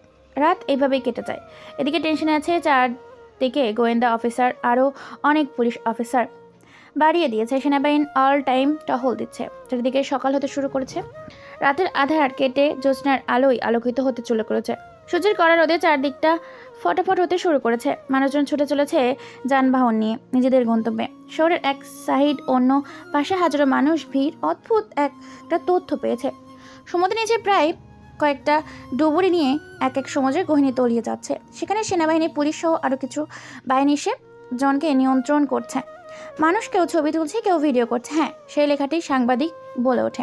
শহর জুড়ে বর্তমান টানটান উত্তেজনা, কেননা এক পাগলের জ্বালায় বাঁচে না নতুন আরেক পাগলের উৎপাত।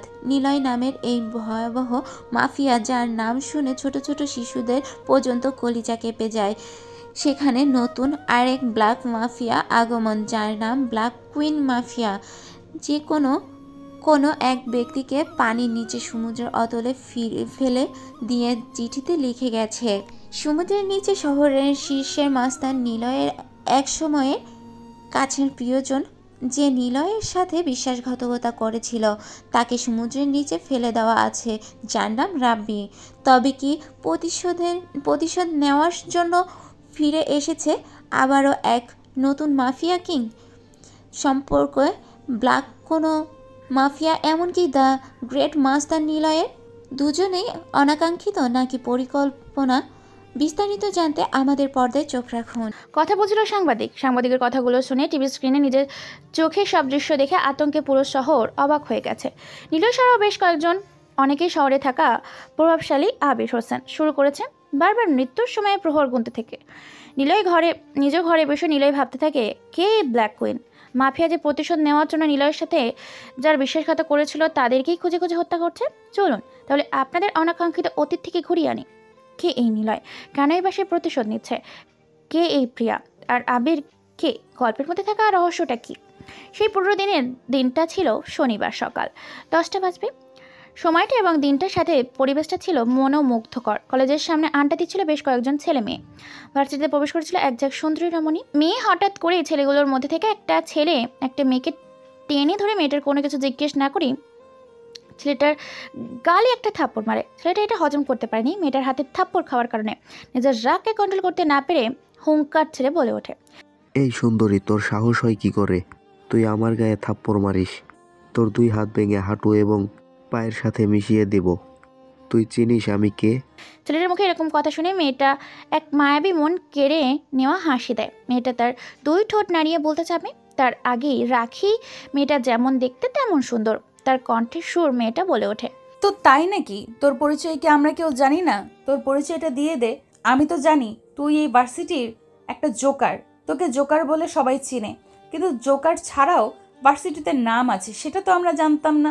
তাই দয়া করে ভাই, তুই তোর এই সেলিব্রিটির নামটা আমাদের একটু কষ্ট করে জানিয়ে দে। মেয়েটার মুখ থেকে এরকম কথা শুনে উপস্থিত থাকা বাকি সবাই মেয়েগুলো হেসে ওঠে। মুহূর্তের মধ্যে পুরো জায়গাটা এক হাসির রোলে পরিণত হয়। হৃদয় নামে ছেলেটা নিজের অপমান বোধ করে সারা শরীর রেগে ফেটে যাচ্ছে। এদিকে নিজের রাগ কন্ট্রোল করতে না পেরে নেহা নামের মেয়েটার বুকের ওপর থেকে ওড়নাটা টেনে নেয়। সাথে সাথে নেহা লজ্জায় পড়ে যায়। 2 হাত দিয়ে নিজের বুক ঠেকে নেয়, বলে ওঠে, দেখ, আমার ওড়না দিয়ে দে বলছি, নয়তো কিন্তু তোদের ভালো হবে না। তোরা জানিস না তোরা কার সঙ্গে পাঙ্গা নিচ্ছিস। আমি দেখতে সরল সাদা, কথা কম বলি বলে তোরা যে আমার মাথার উপরে ডাব ভেঙে খাবি, এটা আমি মেনে নিব না। তাই নাকি সুন্দরী? তা তুই কি করবি শুনি? তোর কি ক্ষমতা আছে আমাদেরকে কিছু করার? এই ভার্সিটিতে আমাদের কথাই চলে। আমরা যা বলি তাই এই ভার্সিটিতে হয়। সেখানে তুই আমাদের কি করবি? সেটা সময় হলেই বুঝতে পারবি। কিন্তু এখন দয়া করে আমার অন্যটা দিয়ে দে। আমার ইজ্জত নিয়ে তোরা ছিনিমিনি খেলিস না। নেহা নামের মেয়েটার মুখে এরকম কথা শুনে হেসে ওঠে। এবার হৃদয়ের ছেলেগুলো বলে ওঠে, কিরে ভাই, বাঘিনী হঠাৎ করে ইঁদুর হয়ে গেল কি করে? হৃদয় নামের ছেলেটা বাকি কথা শেষ করার আগেই সেখানে উপস্থিত হয় পরপর 3টা কালো রঙের বেশ দামি কয়েকটা বাইক। বাইকগুলো থেকে নেমে আসে 6টা ছেলে। ছেলেগুলোর থেকে হৃদয় সহতা দলবল পিছিয়ে যায় আর ভয়ে নেহা নামের মেয়েটার ওড়নাটা দিয়ে দেয়। ছেলেগুলো যে হৃদয় নামের ছেলেগুলোর কাছে চলে যায়, সেখানে গিয়ে বলে ওঠে, এই এখানে কি হচ্ছে? ভার্সিটিতে না গিয়ে তোরা এখানে আড্ডা দিচ্ছিস। তোদেরকে বলছিলাম না যে কোনো মেয়েকে ডিস্টার্ব করবি না? হ্যাঁ, ছেলেগুলো মুন্না নামে ছেলেটাকে দেখে মেয়েগুলোর কাছ থেকে এখানে একটা পিছিয়ে যায়। মুন্নার এমন কথা শুনে হৃদয় নামে ছেলেটা বলে ওঠে, দেখ মুন্না, তুই হৃদয় ভাইয়ের ছোট ভাই বলে তুই যা ইচ্ছা তাই করতে পারিস না। তাই নাকি?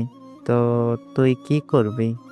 আমাদের নিলয় ভাই যদি জানে যে তুই আমার গায়ে হাত দিয়েছিস, তোর 2 হাত তোর শরীরের সাথে নয় বরং মাটিতে পড়ে থাকবে। তোকে সাময়িক সময়ের জন্য মনে করে দেয়, কারণ তুই ভুলে যাচ্ছিস আমিও কিন্তু ডন ভাইয়ের লোক, আর ডন ভাই কিন্তু নিলয়ের থেকে কম পাওয়ারফুল নয়। মুন্না নামে ছেলেটা হৃদয় নামে ছেলেটার মুখে এরকম কথা শুনে একটা ছিল্লকর হাসি দেয় আর মেয়েগুলোর দিকে তাকায়।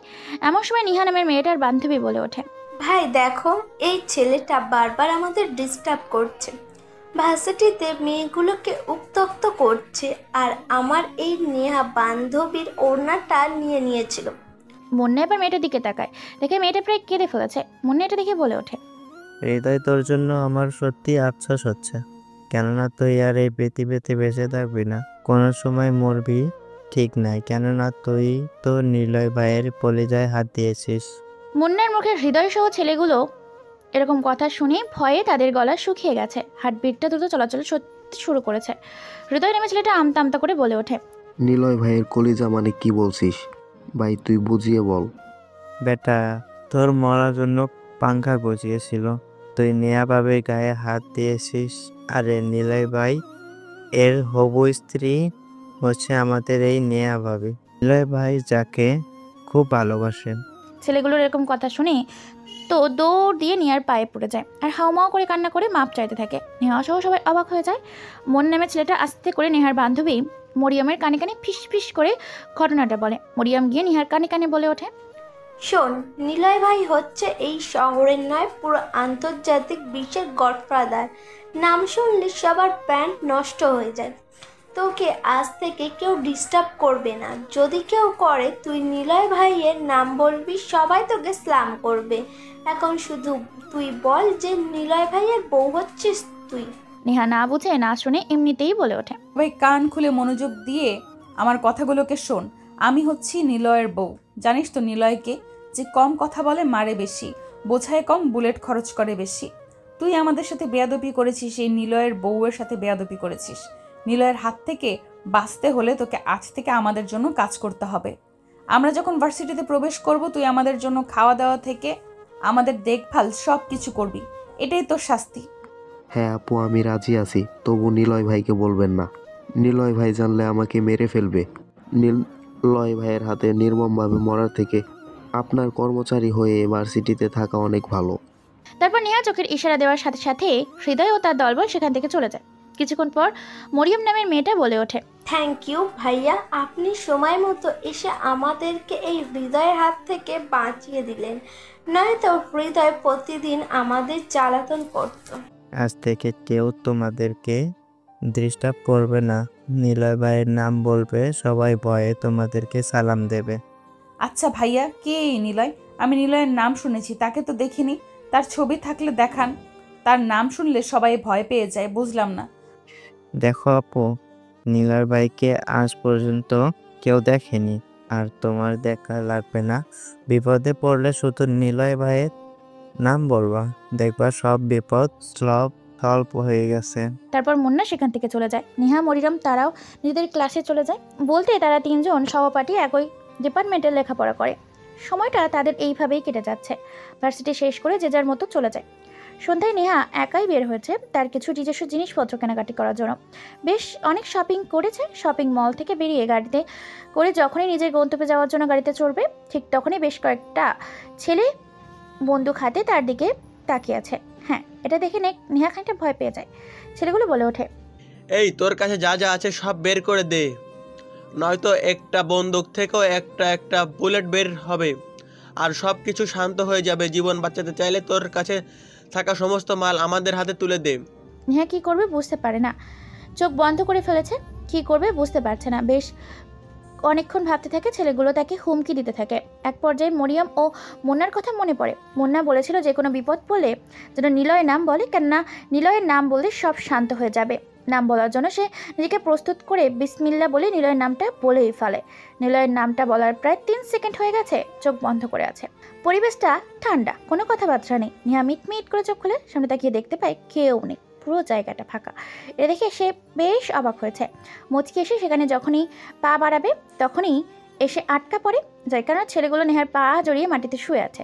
নেহার দেখে এত টাসকে খেয়ে যায়, অবাক হয়ে ছেলেগুলোর দিকে তাকিয়ে আছে। ছেলেগুলো বলে ওঠে, ম্যাম আমাদের ভুল হয়ে গিয়েছে, আমাদের মাফ করে দেন, আমরা অপরাধ করেছি, প্লিজ নিলয় ভাইকে এটা বলবেন না, আমাদের মেরে ফেলবে, আমরা মরতে চাই না, আমরা জানতাম না, প্লিজ বলবেন না। আপনার কি কি লাগবে শুধু আমাদের বলুন, আমরা সব এনে দিচ্ছি। ছেলেগুলো মাটি থেকে উঠে দাঁড়ায়, হাতে থাকা সমস্ত শপিং ব্যাগগুলো নিজেদের হাতে নেয় আর বলে ওঠে, ম্যাম আপনি গাড়িটা চড়ুন, আমরা আপনার মালামাল পৌঁছে দিচ্ছি। পিছনে একটা গাড়ি আমাদের আপনাকে সিকিউরিটি দিবে, আর সামনে একটা গাড়ি, আপনার কোনো সমস্যা হবে না। নেহা তো খুশিতে আত্মহারা। তার বাপ কোটিপতি বিজনেসম্যান, কিন্তু এরকম সম্মান যেন তার বাবাও কোনোদিন পায়নি। নিজেকে আজকে কেমন যেমন সেলিব্রিটি মনে হচ্ছে। নেহার কেমন যেন নিজেকে পাওয়ারফুল অনুভব হচ্ছে। নেহা মুচকে এসে গাড়িতে চড়ে বসে, তারপর ছেলেগুলো নেহাকে পৌঁছে দেয়। এভাবেই রাত কেটে যায়। পরের দিন ভার্সিটিতে একটা ছেলে নেহাকে খাবার খাইয়ে দেয়। খবরটা নিলয়ের কানে যায়। হঠাৎ করে কথা থেকে যেন একটা মুখোশ পরা মানুষ ছেলেটার হাতে একটা কাগজ দেয়। কাগজটাতে লেখা ছিল, জীবন বাঁচাতে চাইলে আজ থেকে এই শহর ছেড়ে চলে যা, কেননা তুই আমার নেহার গায়ে হাত দিয়েছিস, তোর হাত কেটে ফেলবো। বাঁচতে চাইলে আজ থেকে নেহার চোখের আড়ালে সরে যা। মুহূর্তের মধ্যেই এটা চারিদিকে ছড়িয়ে পড়ে। নেহাও এটা শুনে বেশ খানিকটা ভয় পেয়ে যায়। এরপর থেকে নেহার সাথে কোনো ছেলেই কথা বলেনি, শুধু কথা বলেছে মেয়েরা। নেহা বলে ওঠে, আচ্ছা ফাতেমা বলতো, এই নিলয় আসলে কে? সে দেখতে কেমন? তাকে তো আজ পর্যন্ত আমরা কেউ দেখিনি। সময় হলে ঠিক একদিন তোমার সাথে বাইরে দেখা হয়ে যাবে। এইভাবেই তারা আড্ডা দিতে থাকে। এইভাবেই 2 দিন কেটে যায়। নেহাকে যে সেখানে যেই সে নেহাকে দেখে ভাবি বলে ডাকে। সবাই খুব সম্মান করে নেহাকে, কেমন যেন সেলিব্রিটি হয়ে যায়। সকাল 8টা, ভার্সিটির সামনে বেশ বেধড়কভাবে একটা ছেলে বেশ কয়েকটা ছেলেকে বেল্ট দিয়ে পেটাচ্ছে। এটা দেখে নেহা কোনো কিছু বুঝে না বুঝে পেছন থেকে ছেলেটার হাতের বেল্ট টেনে ধরে। এটা দেখে উপস্থিত থাকা সকলে অবাক হয়ে যায়, কেননা নিলয় কোনো কাজ করলে, নিলয়ের কাজে কেউ বাধা দিলে আর কেউ নিলয় বাঁচিয়ে রাখে না। নিলয় পেছন করে তাকিয়ে দেখে সুদর্শন একটা মেয়ে। নিলয় কোনো কিছু বলার আগেই মেয়েটা ছাড়ি দিয়ে বলে ওঠে, গুন্ডা মাস্তান কোথাকার, তো সাহস হয় কি করে তুই ভার্সিটির সামনে এসে মারপিট করিস? তুই কি জানিস তুই কার সামনে বেয়াদবি করছিস? সরি ম্যাম, আসলে আমি বুঝতে পারিনি কে আপনি। আমি কে সেটা তুই জানলে তোর প্যান্ট নষ্ট করে ফেলবি। আমি হচ্ছে নিলয়ের হবু বউ। নিলয়ের সামনে কেউ এরকম কথা বলবে? আর নিলয় এটা শুনে টাসকি তো খেয়ে যায়। মনের দিকে তার চোখ যায়, তাকায়, মনে চোখের ইশারা দিয়ে বুঝিয়ে দেয় এটাই হচ্ছে নেহা। নিলয় এটা শুনে মুচকি হাসি দেয়। তারপর নিলয় কোনো কথা ছাড়াই মেয়েটার কোমরে হাত দিয়ে নিজের কাছে টেনে নেয়, ছোট্ট করে মেয়েটার গালে একটা চুমু দিয়ে দেয়। এরকম দৃশ্য দেখে তো উপস্থিত থাকা সবাই অবাক হয়ে যায়। নেহা বলে ওঠে, তোর সাহস হয় কি করে তুই নিলয়ের বউয়ের গায়ে হাত দিস? যদি নিলয় নিজেই তোমার গায়ে হাত দেয় তো? ও শুধু আমার শরীরে হাত কেন, ও আমার সাথে চাইলে রুম ডেট করতে পারে, তাতে তোর কি? যখনই নেহা নিলয়কে মারতে যাবে তখনই মুন্না সেখানে এসে বলে ওঠে, আরে নেহা, তুই এটা কি করছিস? এটাই তো হচ্ছে নিলয় ভাই, তুই যাকে দেখতে চেয়েছিলি। এটা শুনে নেহা সহ সকলের টাসকি খেয়ে যায়। অবাক হয়ে যায় সকলে। নিলয় আসলে দেখতে কেমন সেটা এখনো কেউ জানে না। হৃদয় এক এক করে জায়গায় এক এক রকম রূপ নিয়ে আসে, আবরণ করে। তার এই নির্দিষ্ট মুখোশের কোন কেউ বলতে পারে না, কিন্তু সে যে রূপ ধারণ করে দেখতে তাতেই তার অরিজিনাল মনে হয়। নিলয় ছেলেগুলো সবাইকে সেখান থেকে চলে যেতে বলে। তারপর নেহা, মরিয়ম, মুন্না, নিলয় সহ একটা কফি শপে যায়। সেখানে গিয়ে নিলয় বলে ওঠে, কি ব্যাপার ম্যাম, আপনি নাকি আমার হবু বউ? সবাইকে এটা বলে বেড়াচ্ছেন। এটা শুনে বেশ খানিকটা লজ্জা পেয়ে যায় নেহা। নিলয় বলে ওঠে, এটা তুমি বানিয়ে বলেও কিন্তু সত্যি আমি তোমাকে পছন্দ করে ফেলেছি, আর আমি তোমাকে আমার রাজ্যের রানী বানাবো। তুমি নিশ্চয়ই আমার সম্বন্ধে জানো কিনা জানি না, আমি কিন্তু রক্ত নিয়ে খেলি। নেহা কোনো কথা বলে না। নেহা শুধু ভাবতে থাকে গত এই কয়েকদিনে নিলয়ের নাম করে সে অনেক সম্মান পেয়েছে, অনেক দাম পেয়েছে। সেই কয়েকদিনে নিলয়ের বিষয়ে অনেক কিছু তথ্য নিয়েছে। নিলয় ছেলেটা খারাপ নয়, গরিব দুঃখীদের জন্য অনেক কিছু করে। সে হচ্ছে গরিবের বন্ধু। তাই নেহা মুচকি এসে বলে ওঠে, প্রথমে তোমাকে খারাপ ভেবেছিলাম, কিন্তু পরে তোমার সম্বন্ধে জেনে আমিও তোমার প্রেমে পড়ে গেছি। সর্বপ্রথম মিথ্যে বলেও এখন আমি তোমাকে সত্যি ভালোবাসি আর তোমাকেই বিয়ে করতে চাই। মরতে হলে দুজনে মরবো, সমস্যা কোথায়? নেহার মুখে এরকম কথা শুনে সবাই মুখে হাসি ফুটে ওঠে, কিন্তু কোনো এক ব্যক্তির মাঝে অন্ধকার কালো বিষণ্ণতা ছেয়ে যায়। তারপর তারা সেখানে অনেক কথা বলে, আড্ডা দেয়। এইভাবে দেখতে দেখতে বেশ কয়েকটা দিন কেটে যায়। এই কয়েকটা দিনে নিলয় নেহা অনেক জায়গায় ঘোরাঘুরি করেছে। নিলয়কে আজ পর্যন্ত কেউ দেখেনি, কিন্তু নিলয় নেহাকে তার আসল পরিচয় এবং তার নিজেকে আসল চেহারাটাও দেখিয়েছে। এই কয়েকদিনে ভার্সিটিতে নিলয় নেহাকে এনে দেয়, আবার বাসায় ড্রপ করে দেয়। নেহার বাবা মাও এই কথা জানেন। নেহার পাগলামিতে নেহার বাবা মা নিলয়কে মেনে নেয়। একটা গুন্ডা মাস্তান হলেও সে যে ভালো একটা ছেলে এটা জানে। এদিকে এই খবরটা পৌঁছে যায় এমপি আবিরের কাছে। আবির খবরটা শুনে ফোন করে নিলয়ের কাছে আর বলে ওঠে, কি ব্যাপার নিলয়, তোমাকে আজকাল আড্ডাখানায় দেখা যায় না। তুমি নাকি নাইট ক্লাব যাও বন্ধ করে দিয়েছো। এছাড়া তোমাকে আমি আমার সময়ের মতো কাজে পাই না। আসলে ভাই একটু ব্যস্ত ছিলাম তো কয়েকটা দিন কাজে, এই জন্য দেখা করতে পারিনি। ব্যাপারটা কি বলো তো? আমি শুনলাম তুই নাকি নতুন একটা মেয়ের প্রেমে পড়েছিস। নিলয়, তুই ভুলে যাচ্ছিস সামনে আমার মন্ত্রী ইলেকশন। এদিকে যাই তার গতি ছাড়তে চাচ্ছে না। ভাই সময় মতো কাজ হয়ে যাবে, মন্ত্রী আপনাকে বানিয়ে ছাড়ব। দেখ, কোনো মেয়ে মায়ার নিজেই জড়াস না। যত মেয়ে লাগে আর টাকা লাগে আমি তোকে দেব। নিলয় আবিরের কথা গুলো কেন জানি না ভালো লাগছে না। মুখের ওপর ফোনটা কেটে দেয়। পার্কে বসেছিল এতক্ষণ। নেহা বলে ওঠে, কে ফোন করেছিল? ওই ওই আবির চৌধুরী? হ্যাঁ, সে ফোন করেছিল। সে মন্ত্রী হতে চায়, আর আমি তাকে কথা দিয়েছি মন্ত্রী বানিয়ে ছাড়ব। তাই বলে তুমি জাহিদকে মেরে ফেলবে? জাহিদ তো একজন ভালো মানুষ। কিন্তু আমি আবিরকে কথা দিয়ে দিয়েছি, আমি আবির ভাইয়ের সাথে বিশ্বাসঘাতকতা করতে পারবো না। তুমি আমাকে কথা দাও, তুমি আর এসব খুন খারাপি করবে না, তুমি কাউকে হত্যা করবে না, আর ওই আবিরের কথায় তুমি কাজ করবে না। এই সমস্তটাই পেছন থেকে ভিডিও করছিল কোনো এক অজানা ব্যক্তি। নিলয় কোনো কথা বলে না, নেহাকে নিয়ে সেখান থেকে তার বাসায় পৌঁছে দেয়। অন্যদিকে সে মানুষটা চলে যায় আবিরের কাছে। আবিরের সামনে ভিডিও ওপেন করে। ভিডিও দেখে আবিরের মাথা নষ্ট হয়ে যায়। টেবিলের ওপর মদের বোতলটা ভেঙে ফেলে আর বলে ওঠে, আমি জানতাম একদিন না একদিন এটাই হবে। মায়া মানুষ আসলে ভালো না, সব নষ্টের গোড়া। সে যে করেই হোক নিলয়কে আমার দলে রাখতে হবে। নিলয় না বললে আমি মন্ত্রী হতে পারবো না। প্রয়োজনে ওই মেয়েটাকে মেরে ফেলতে হবে। আবির দ্রুত ফোন করে নিলয়কে। নিলয় ফোন করে একটা মিটিং আছে বলে বন্ধ করে দেয়।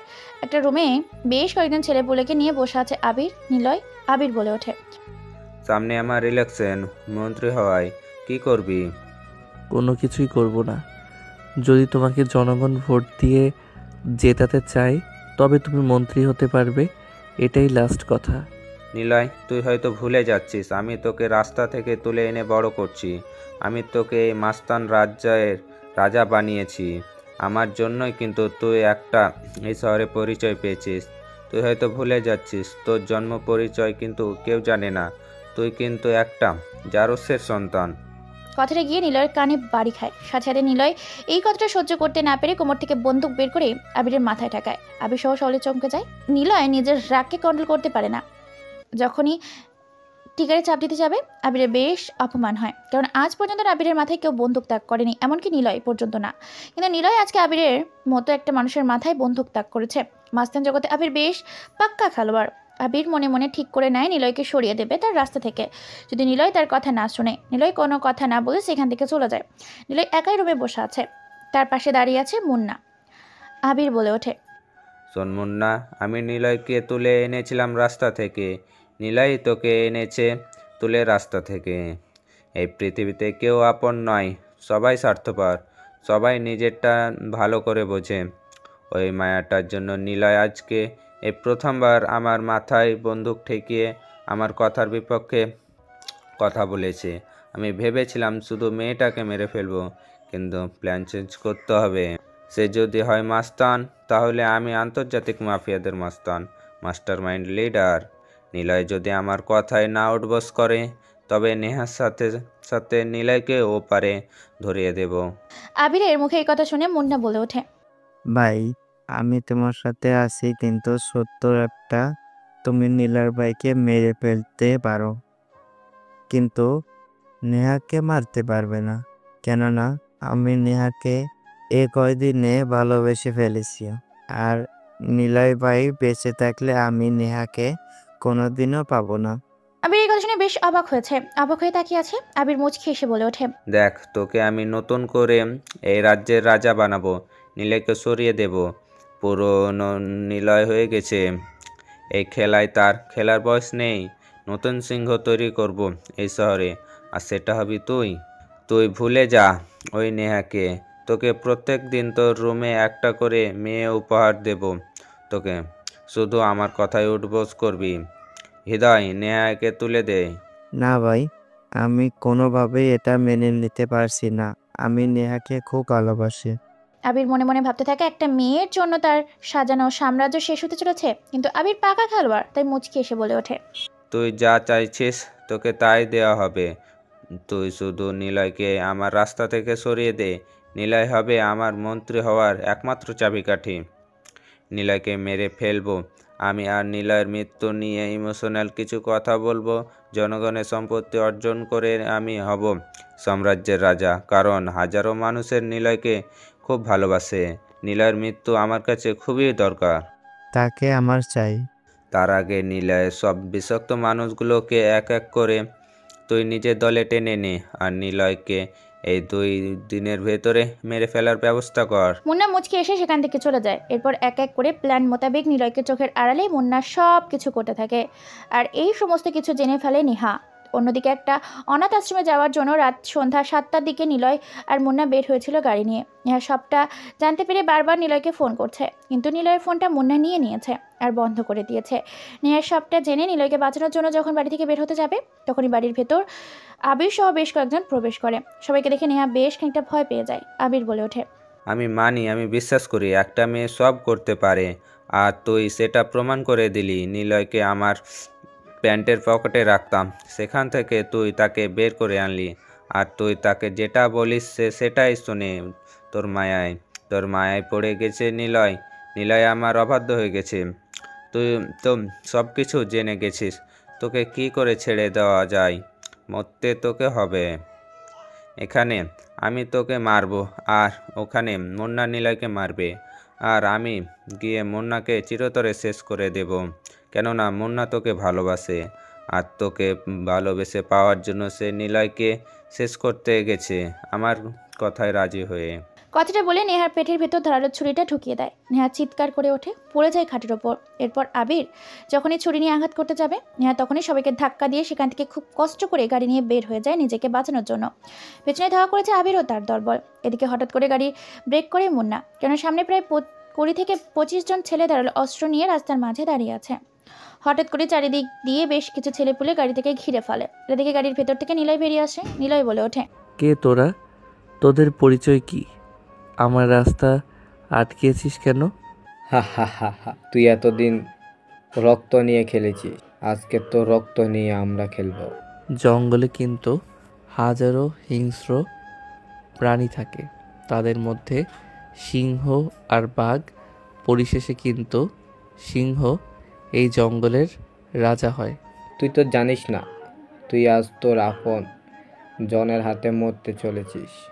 নিলয় এটা শুনে কোনো কথা না বলে কোমর থেকে 2টা বন্দুক বের করে যখনই গুলি করতে যাবে, হঠাৎ করে পেছন থেকে কেউ একজন তার মাথায় পরপর লোহার রড দিয়ে 2টা বাড়ি মারে। সাথে সাথে নিলয় মাটিতে পড়ে যায়। চারদিকটা গোল গোল ঝাপসা দেখতে থাকে। সবাই হাসাহাসি করতে থাকে।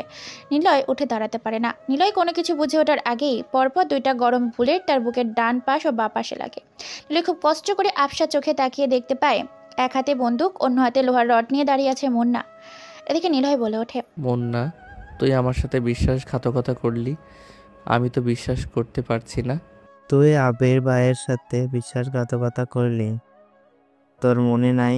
তাই আমিও তোর সাথে করলাম। এই পৃথিবীতে কেউ কারো নয়, কেউ আপন নয়, সবাই সবার স্বার্থ বোঝে। তোকে বাঁচিয়ে রাখলে আমি আমার নেহাকে কোনোদিনও আমার কাছে পাবো না। নেহাকে আমি ভালোবাসি, কিন্তু তুই বেঁচে থাকলে নেহা কোনোদিনও আমার হবে না। শুধু এটুকুর জন্য তুই আমার সাথে বিশ্বাসঘাতকতা করলি? আরে তুই চাইলে তো তোকে আমি কলিজাটাকে বের করে খাওয়াতাম। সেখানে ও তো নেহা। পারলে তুই আমাকে মাফ করে দিস ভাই। কারণ শুধু নেহাকে নয়, নেহার সাথে তোর পুরো রাজ্যের রাজা হব আমি। লিটয় এটা শুনে কান্না মাখা মিশ্রিত একটা হাসি দেয়, হাসি থাকে পাগলের মতো। তার হাসি দেখে ডেভিল সহ সবাই অবাক হয়ে যায়। নিলয় বলে ওঠে, আমি শত্রুকে ছেড়ে দিতে পারি কিন্তু কোনো বিশ্বাসঘাতককে নয়। সময় থাকতে মেরে ফেল, নয়তো তুই শ্বাস নিলে শ্বাস ফেলার সময়টুকু পাবি না। মুন্না ভয় পেয়ে যায়, কারণ নিলয় যা বলে সেটাই করে। মুন্না নিলয়ের দুই পায়ে দুইটা গুলি করে। হঠাৎ করে সেখানে গাড়ি একটা এসে ব্রেক করে। হ্যাঁ, গাড়ির ভেতর থেকে দৌড়াতে দৌড়াতে সেখানে নেহা চলে আসে। নেহার পেটে এখনও রক্ত পৌঁছায়। নিলয় এটা দেখে নেহার দিকে তাকিয়ে আছে। নেহা নিলয়ের কাছে চলে আসে। নেহা বলে ওঠে, নিলয় কথা বলতে পারে না, এমন সময় সেখানে আবির চলে আসে। নেহার পেট থেকে রক্ত পড়ছে। এটা দেখে মুন্না চিৎকার করে বলে ওঠে, আবির ভাই, এটা কি? এটা কিন্তু কথা ছিল না। তুমি নেহাকে ছুরির আঘাত করেছো কেন? আমি কিন্তু তোমাকে মেরে ফেলবো। আবির পরিস্থিতি খারাপ দেখে মুচকি হেসে বলে ওঠে, আরে বোকা, ওকে আমরা বাঁচাতে এসেছি, মারতে নয়। নিলয় শত্রুরা ওকে মারতে এসেছিল। তুই এখনও নিলয়কে মেরে ফেলিসনি। নিলয়কে মেরে ফেল, তারপর নেহাকে নিয়ে তুই হসপিটালে যা। এটা শুনে মুন্না এক মুহূর্ত দেরি না করে আবিরের হাত থেকে একটা ধারালো ছুরি নিয়ে যখনই নিলয়কে মারতে যাবে তখনই নেহা ছুরিটা ধরে ফেলে আর নেহা মুন্নাকে ধাক্কা দেয়।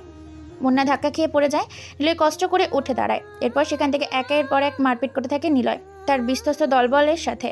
নিলয় একটা ছুরির আঘাত খেলে নিলয় তিনজনকে চারিদিক দিয়ে চিরদিনের জন্য দুনিয়া থেকে বিতরিত করে দেয়। এক পর্যায়ে পেছন থেকে ধারালো ছুরি মুন্না নিলয়ের পেটে ঢুকিয়ে দেয়। পেছনে ঘুরে নিলয় এটা দেখে মুচকি একটা হাসি দেয় আর বলে ওঠে, এই বিশ্বাসঘাতকতা করার ফল তোকে ভুগতে হবে মুন্না, তুই বাঁচতে পারবি না। কথাটা শেষ করতে পারে না নিলয়। তার আগেই পরপর ছয়টা বুলেট শরীরকে ক্ষতবিক্ষত করে মাটিতে ধপ করে লুটিয়ে পড়ে নিলয়। নেহা আবিরের দিকে তাকিয়ে দেখতে পায় আবির গুলি করেছে নিলয়কে। এটা দেখে নেহা মাটিতে পড়ে যাচ্ছিল। মুন্না দৌড়ে গিয়ে জড়িয়ে ধরে নেহাকে। হঠাৎ করে পেছন থেকে কেউ একজন মুন্নার পিঠে ছুরি দিয়ে আঘাত করে। সাথে সাথে মুন্না আহা বলে চিৎকার করে ওঠে। মুন্না নেহাকে ছেড়ে দেয়। পেছনে ঘুরে দেখতে পায় আবির তার পিছনে ছুরি নিয়ে আঘাত করছে। মুন্না কষ্ট করে বলে ওঠে, ভাই, তুমি আমাকে মেরে ফেললে, বিশ্বাসঘাতকতা করলে আমার সাথে। মুন্নার পিঠে আবার বেশ কয়েকটা ছুরি দিয়ে আঘাত করে। আবার আবির হাসতে হাসতে বলে ওঠে, তোরা ভুলে যাচ্ছিস, তোরা এই জগতে আসার আগে আমি ছিলাম এই জগতের রাজা। তোরা দুজন মেয়ে পাগল, নেহার প্রেমে পাগল হয়ে গেছিস। তুই কি করে বললি নেহা কিছু হলে তুই আমাকে মেরে ফেলবি? আরে বোকা, তুই যদি নিলয়ের কাছ থেকে নেহাকে এমনি চেয়ে নিতিস, নিলয় তোকে দিয়ে দিত। কিন্তু তুই নিলয়ের সাথে বিশ্বাসঘাতকতা করলি শুধু অল্প কিছু ক্ষমতার জন্য। ভবিষ্যতে তুই যে আমার সাথে বিশ্বাসঘাতকতা করবি না এর কোনো প্রমাণ বা গ্যারেন্টি আছে? কারণ তুই তো একটা বিশ্বাসঘাতকতা।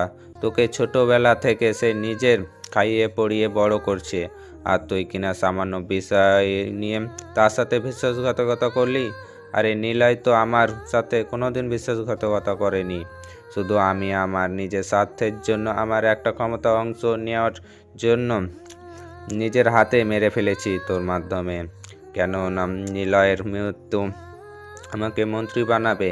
আমি তো স্বার্থের জন্য মেরেছি, আর তুই মেরেছিস লোভের কারণে, বিশ্বাসঘাতকতা করে। তাই তো তোকে মরতে হবে। কথাটা বলে নেহাকে বেশ কয়েকবার ছুরি দিয়ে আঘাত করে সেখান থেকে সাথে নেহার রক্তাক্ত দেহটা রাস্তায় পড়ে যায়। মুন্না আফসোস করতে থাকে। আবির বলে ওঠে, এখন থেকে এই শহরে নতুন রাজা বানাবো, আমার শত্রু ডেভিডকে। কথাটা বলে মুন্নাকে মেরে ফেলে।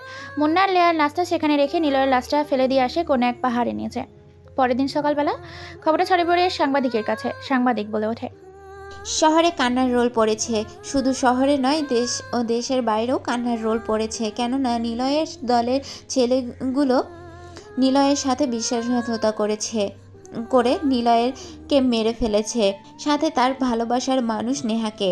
কে এই বিশ্বাসঘাতকতার সাথে জড়িয়েছিল এখনও বুঝতে পারেনি। তবে সব কিছুতে ভেঙে পড়েছে আবির, যে মন্ত্রী হতে চেয়েছিল। তাই আবির সাহেব আমাদের কিছু তথ্য দিতে চায়।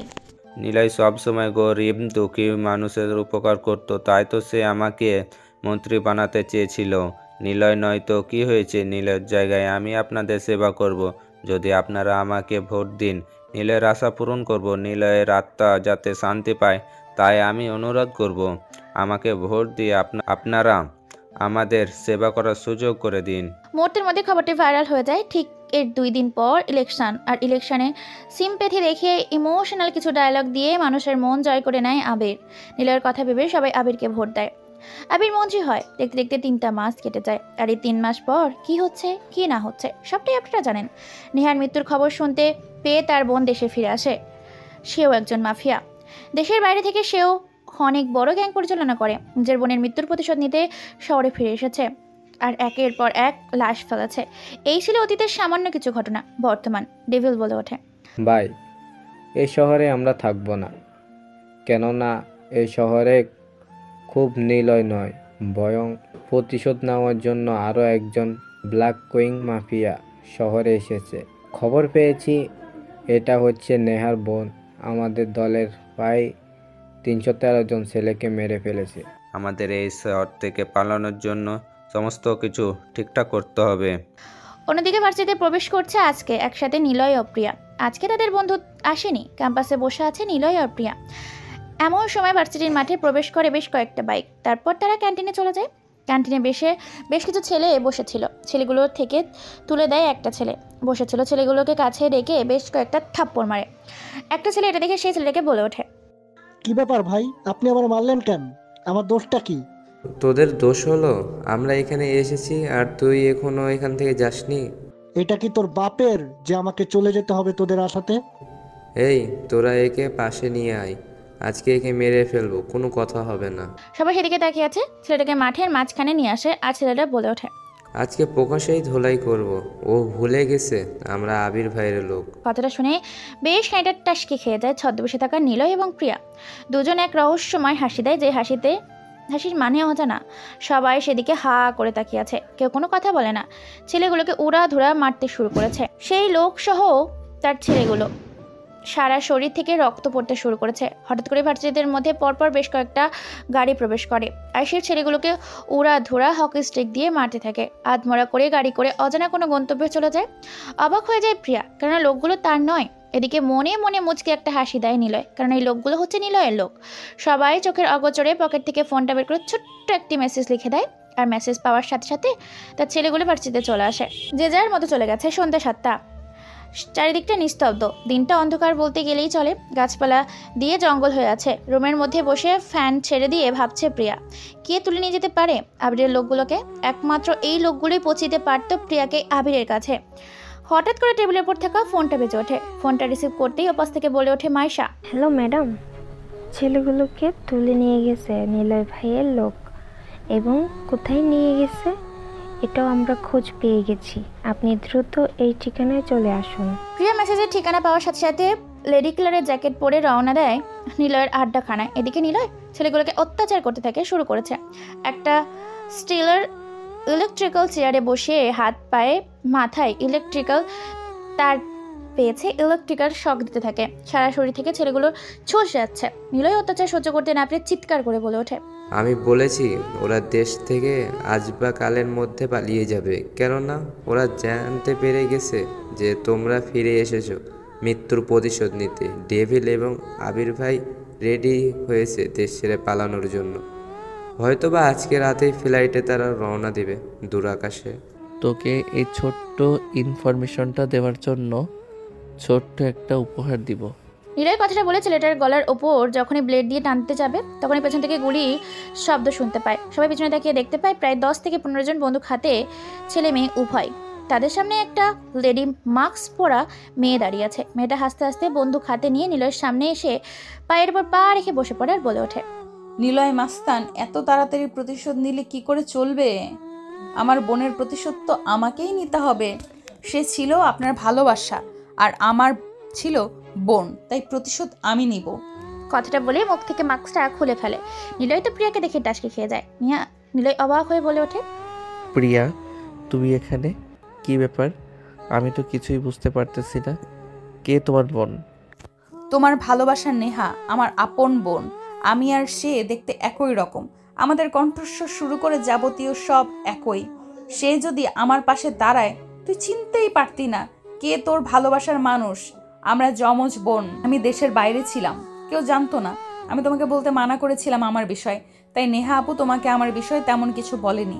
তোমাকে সারপ্রাইজ দেবে বলে এটাকে সিক্রেট রেখেছিল, কিন্তু আমার বোন সেই সারপ্রাইজটা আর নিজের চোখে দেখতে পারলো না। তার আগে নিজেই সে সারপ্রাইজ হয়ে গেছে। নিজের চোখের সামনে নিজের মৃত্যু দেখে এর প্রতিশোধ নিতে আমি এসেছি। সে আমার নিজের বোন। তারপর প্রিয়া এক এক করে সমস্ত ঘটনা খুলে বলে। সমস্তটা শুনে নিলয় প্রিয়াকে কি বলে সে যে ইচ্ছে তাই করতে পারে। প্রিয়া কথাটা শোনার সাথে সাথে ছেলেটাকে গলার ভেতর ধারালো একটা ছুরি ঢুকিয়ে দেয়। পরপর বেশ কয়েকটা টান দেওয়াতে ছেলেটা মাটিতে লুটিয়ে পড়ে। তারপর সেই পরিত্যক্ত বাইরে থেকে পরপর বেশ 15টি কালো রঙের গাড়ি এবং সাদা রঙের গাড়ি বেরিয়ে যায় এয়ারপোর্টের উদ্দেশ্যে। আকাশে ট্রেনও আছে, 2 জন পাইলট আর 2 জন মহিলা সার্ভিস। আবির বলে ওঠে, অবশেষে এই পাগল নীলার হাত থেকে বাঁচতে পারলাম। ঠিক বলেছে ভাই, সে সবাইকে ছেড়ে দিতে পারে। অন্যায় কাজ করলে অন্যায়কারীকে ছেড়ে দেয়, কিন্তু কেউ বিশ্বাসঘাতক করলে তাকে সে ছেড়ে দেয় না। সে আর কোনোদিন আমাদের টিকিটও খুঁজে পাবে না। কে বলল তোদের টিকিটাও ছুঁতে পারবো না? টিকিট ছুঁতে বরং কেটে ফেলতে এসেছি। নিলয়ের মতো কারো কণ্ঠস্বর শুনতে পেয়ে চমকে যায়। হয়তো কণ্ঠে এরকম কণ্ঠস্বর হতেই পারে। থতমত খেয়ে যায়। ভয়ে পেছনে ঘুরিয়ে তাকিয়ে দেখতে পায় চোখগুলো চোখের জায়গা থেকে বেরিয়ে আসার উপক্রম। ভয়ে তাদের চোখে লাল বর্ণ ধারণ করেছে, থেকে নিজ থেকে পানি গড়িয়ে উঠতে শুরু করেছে। আবির বলে ওঠে, নীলয় তুই এখানে? তুই কি করে জানলি? তারপর নিলয় চোখের ইশারা দেওয়ার সাথে সাথে পেছন থেকে প্রিয়া তার দলবল আবিরকে ডেভিডকে বেঁধে ফেলে। লোহার শিকড় দিয়ে মুখে টেপ মেরে দেয়, পায়ে শিকল বেঁধে দেয়। আজকে তোরা কোনো কথা বলতে পারবি না, শুধু আমরা বলবো। নিলয় বেঁচে আছে, আর তুই যে আমাকে দেখছিস না, আমিও বেঁচে আছি।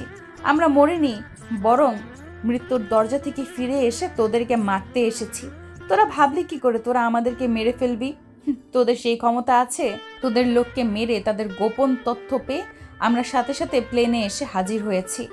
এখন তোদের মৃত্যু আমাদের হাতে।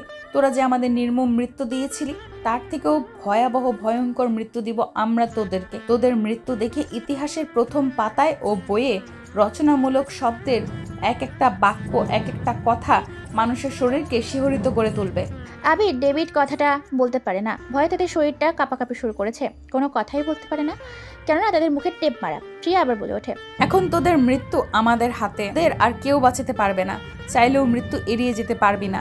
কথাটা বলে চোখের ইশারা দেওয়ার সাথে সাথে প্রিয়া ও নিলয়ের ছেলেগুলো আবির ও ডেভিডের হাতে পায়ে শিরা উপশিরা কেটে দেয়। রক্ত বেরোতে শুরু করেছে। তারপর প্লেনের দরজা খুলে তাদেরকে ফেলে দেয়। শিকল দিয়ে প্লেন উল্টো করে উল্লঙ্ঘ করে দুজনকে ঝুলিয়ে রেখেছে এবং পাইলটকে বলে দেয় যেন পাহাড়ের ওপর দিয়ে প্লেন চালিয়ে যায়। যতবার পাইলট পাহাড়ের ওপর দিয়ে যায় ততবারই পাহাড়ের সাথে তাদের শরীরটা বাড়ি খেয়ে ক্ষত বিক্ষত হতে থাকে। শরীর চিরে একাকার হতে শুরু করেছে। তাদের চিৎকার আর্তনাদ যেন বাইরে থেকে প্লেনের কাছে এ পর্যন্ত পৌঁছায় না। মহাশূন্যের মধ্যে ভেসে চলেছে আবির ও ডেভিডের রক্ত পড়ছে তাদের বিষয়কেও বিষাক্ত রক্ত।